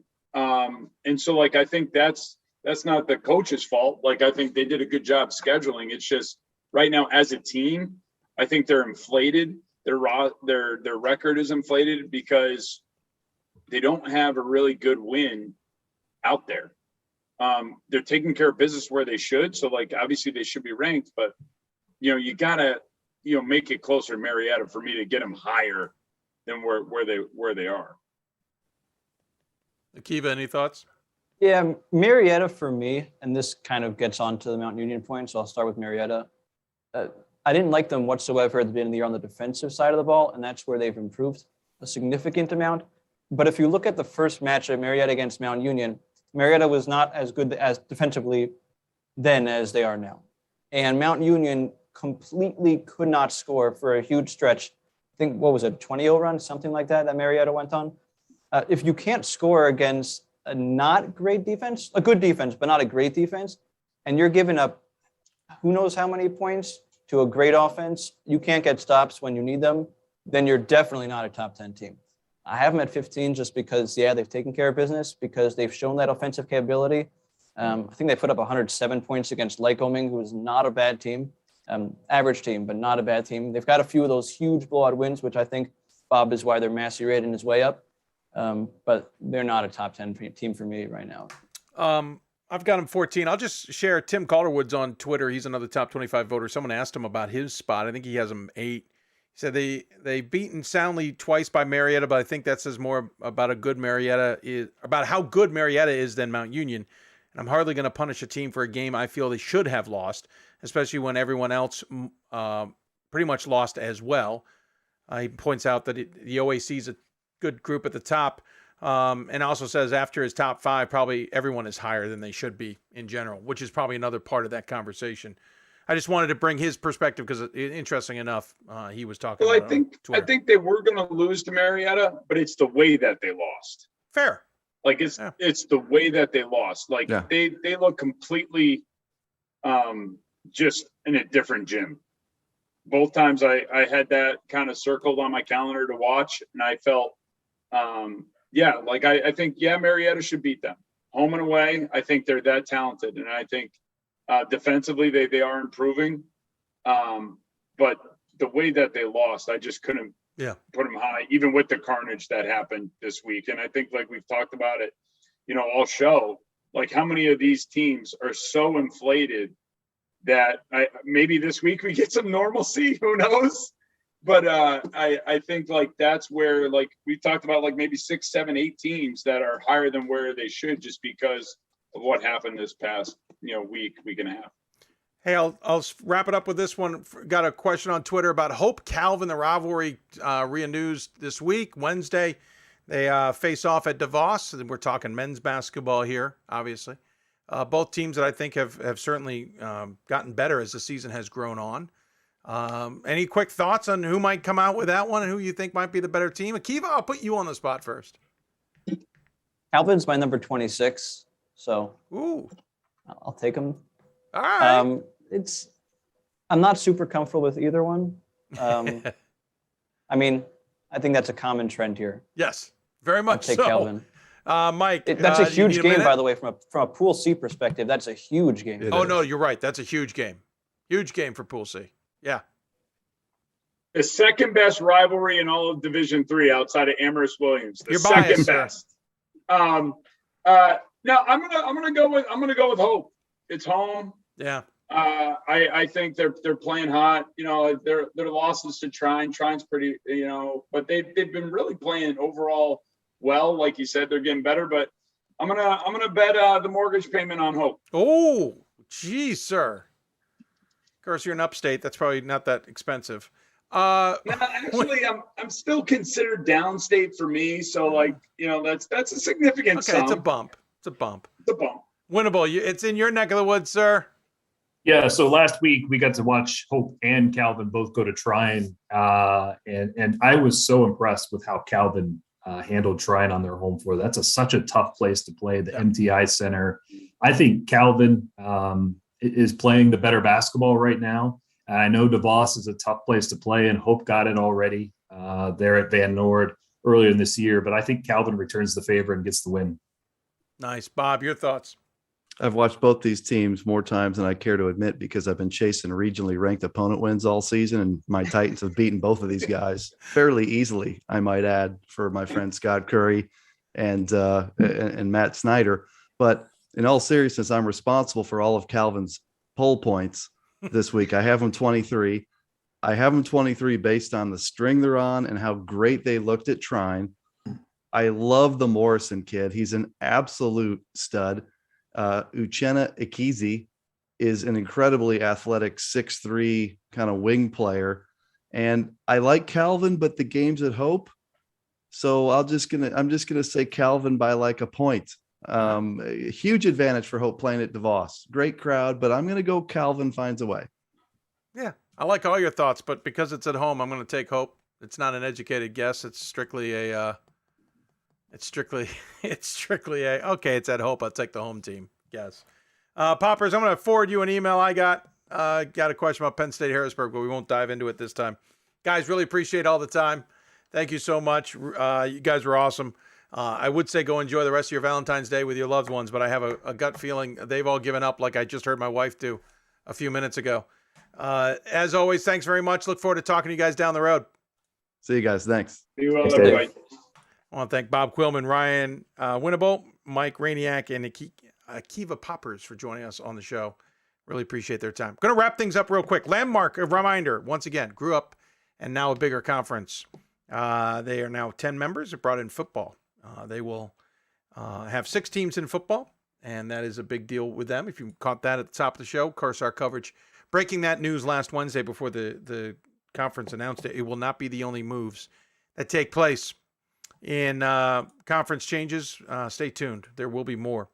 Regional rankings, we'll have the new set on the men's side on Tuesday, women's set on Wednesday. These will be actually ranked. We'll actually see the numbers of these. We have too many ranked, but we'll see them ranked. And then stay tuned on Thursday. We will talk to both committee chairs after they announce who they are calling the top 16 teams on both sides of the top 16 men, top 16 women. Remember, by NCAA criteria, we had an example of that in that conversation with Richard Stockton there, of how good their numbers are. That's an example of that. So we'll talk to those committee members about that. Also, maybe dive into why the non-conference SOS is not what we understood it to be. And it may just be that we all misunderstood it in a general sense. I want to thank all of our guests that appeared on the show today. Really fun to chat. And I really appreciate the time that they gave us. Excuse me. Just a fun conversation, to say the least, with everybody. And we got to learn something new about everybody. So I want to thank Jenna Cosgrove from Rhode Island College, Jon VanderWal from Marietta, Lance Thornhill from Fontbonne, James Wallace from LeTourneau, Keri Carollo from Whitewater, and Anthony Mason from Vassar. And, of course, Akiva Poppers, Bob Quillman, Mike Rainiak, and Ryan Winnable for their help. Women's Top 25 did get released while we were talking. Christopher Newport is number 1 still. Hope moved up to number 2 from the number 3 slot. Trine moved up to number 4. Or Trine fell to number 3, I should say. Sorry. Let me try that again. Christopher Newport 1. Hope moves up by 2 points ahead of Trine, though Hope has 2 first-place votes, so Trine has 4. Transylvania now stays in 4th. Simpson stays in 5th. Whitman stayed in 6th. Whitewater stayed in 7th and picked up a first-place vote. NYU moved up to 8th. Amherst moved up to 9th. Walden Wallace stayed at 10th. Tufts moved up to 11th. DePaul up to 12th. John Carroll fell from 8th to 13th. Mary Hardin Baylor, Wisconsin Lutheran, Messiah, and Scranton all stayed the same as the previous week at 14, 15, 16, and 17. Trinity, Texas moved up to 18 from 20. Wartburg moved down from 18 to 19. Smith jumped into the poll, returned in the number 20 spot. St. John Fisher moved up to 21 from 23. East Texas Baptist stayed at 22. Catholic moved up a spot to 23. Springfield fell 3 more spots to 24. Hardin-Simmons is into the top 25 in 25th. Gettysburg and Eau Claire fell out of the top 25. Those are on D3hoops.com. And, of course, we tweeted them out as well. That's going to wrap us up. We'll be up on Thursday again. Stay tuned. We're going to have some twists with Thursday. We might have to go a little bit longer with the show. We'll figure it all out. But with the bracket or the top 16 announcement from the committee chairs, we're going to have to augment the show slightly, but we are scheduled to start at 7 o'clock. We'll have them on the show. Plus, we'll get you some guests. Might have to drop our top 25 debatable our double take with women's basketball. We apologize, but we'll figure things out. And then we'll be back on the air again next Monday, 7 o'clock Eastern as well. Want to thank our partners at D3hoops.com, Bob Quillman, Ryan Scott, Gordon Mann, and the entire staff for their help, as always. And, of course, if you want to help us, we have our fundraising efforts at D3hoops.com. Those are D3hoops.com's fundraising. I haven't mentioned this publicly, but I'll mention it now. On our Twitter page, we actually have a link on our profile to donate to D3 to the Hoopsville show if you ever want to do that. It's on the side. I also want to thank our partners in the National Association of Basketball Coaches, Women's Basketball Coaches Association, and, of course, a big shout-out to Blue Frame Technology for their help as well.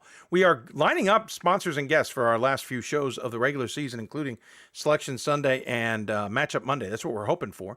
And if you'd like to be a part of it, please contact us. You can email us, direct message us, whatever you need to do.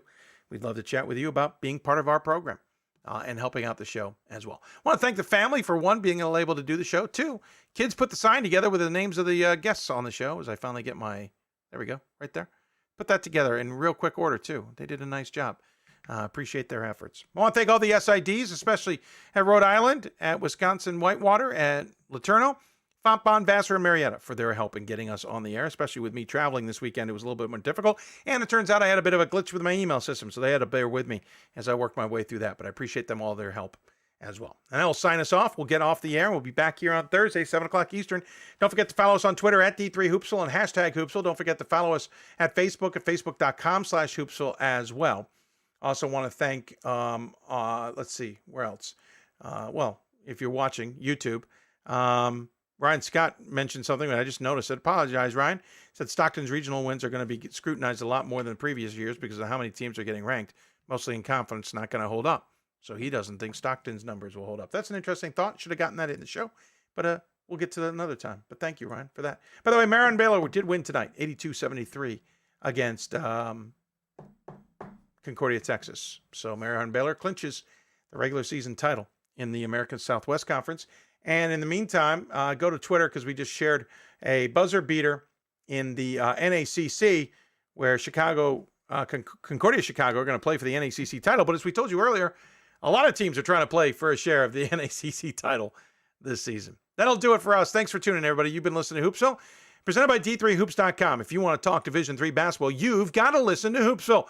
I'll thank our partners at the NABC, WBCA, and, of course, Blue Frame Technology as well for their help. Have a great evening, and see you Thursday, and enjoy the rest of the week, everybody.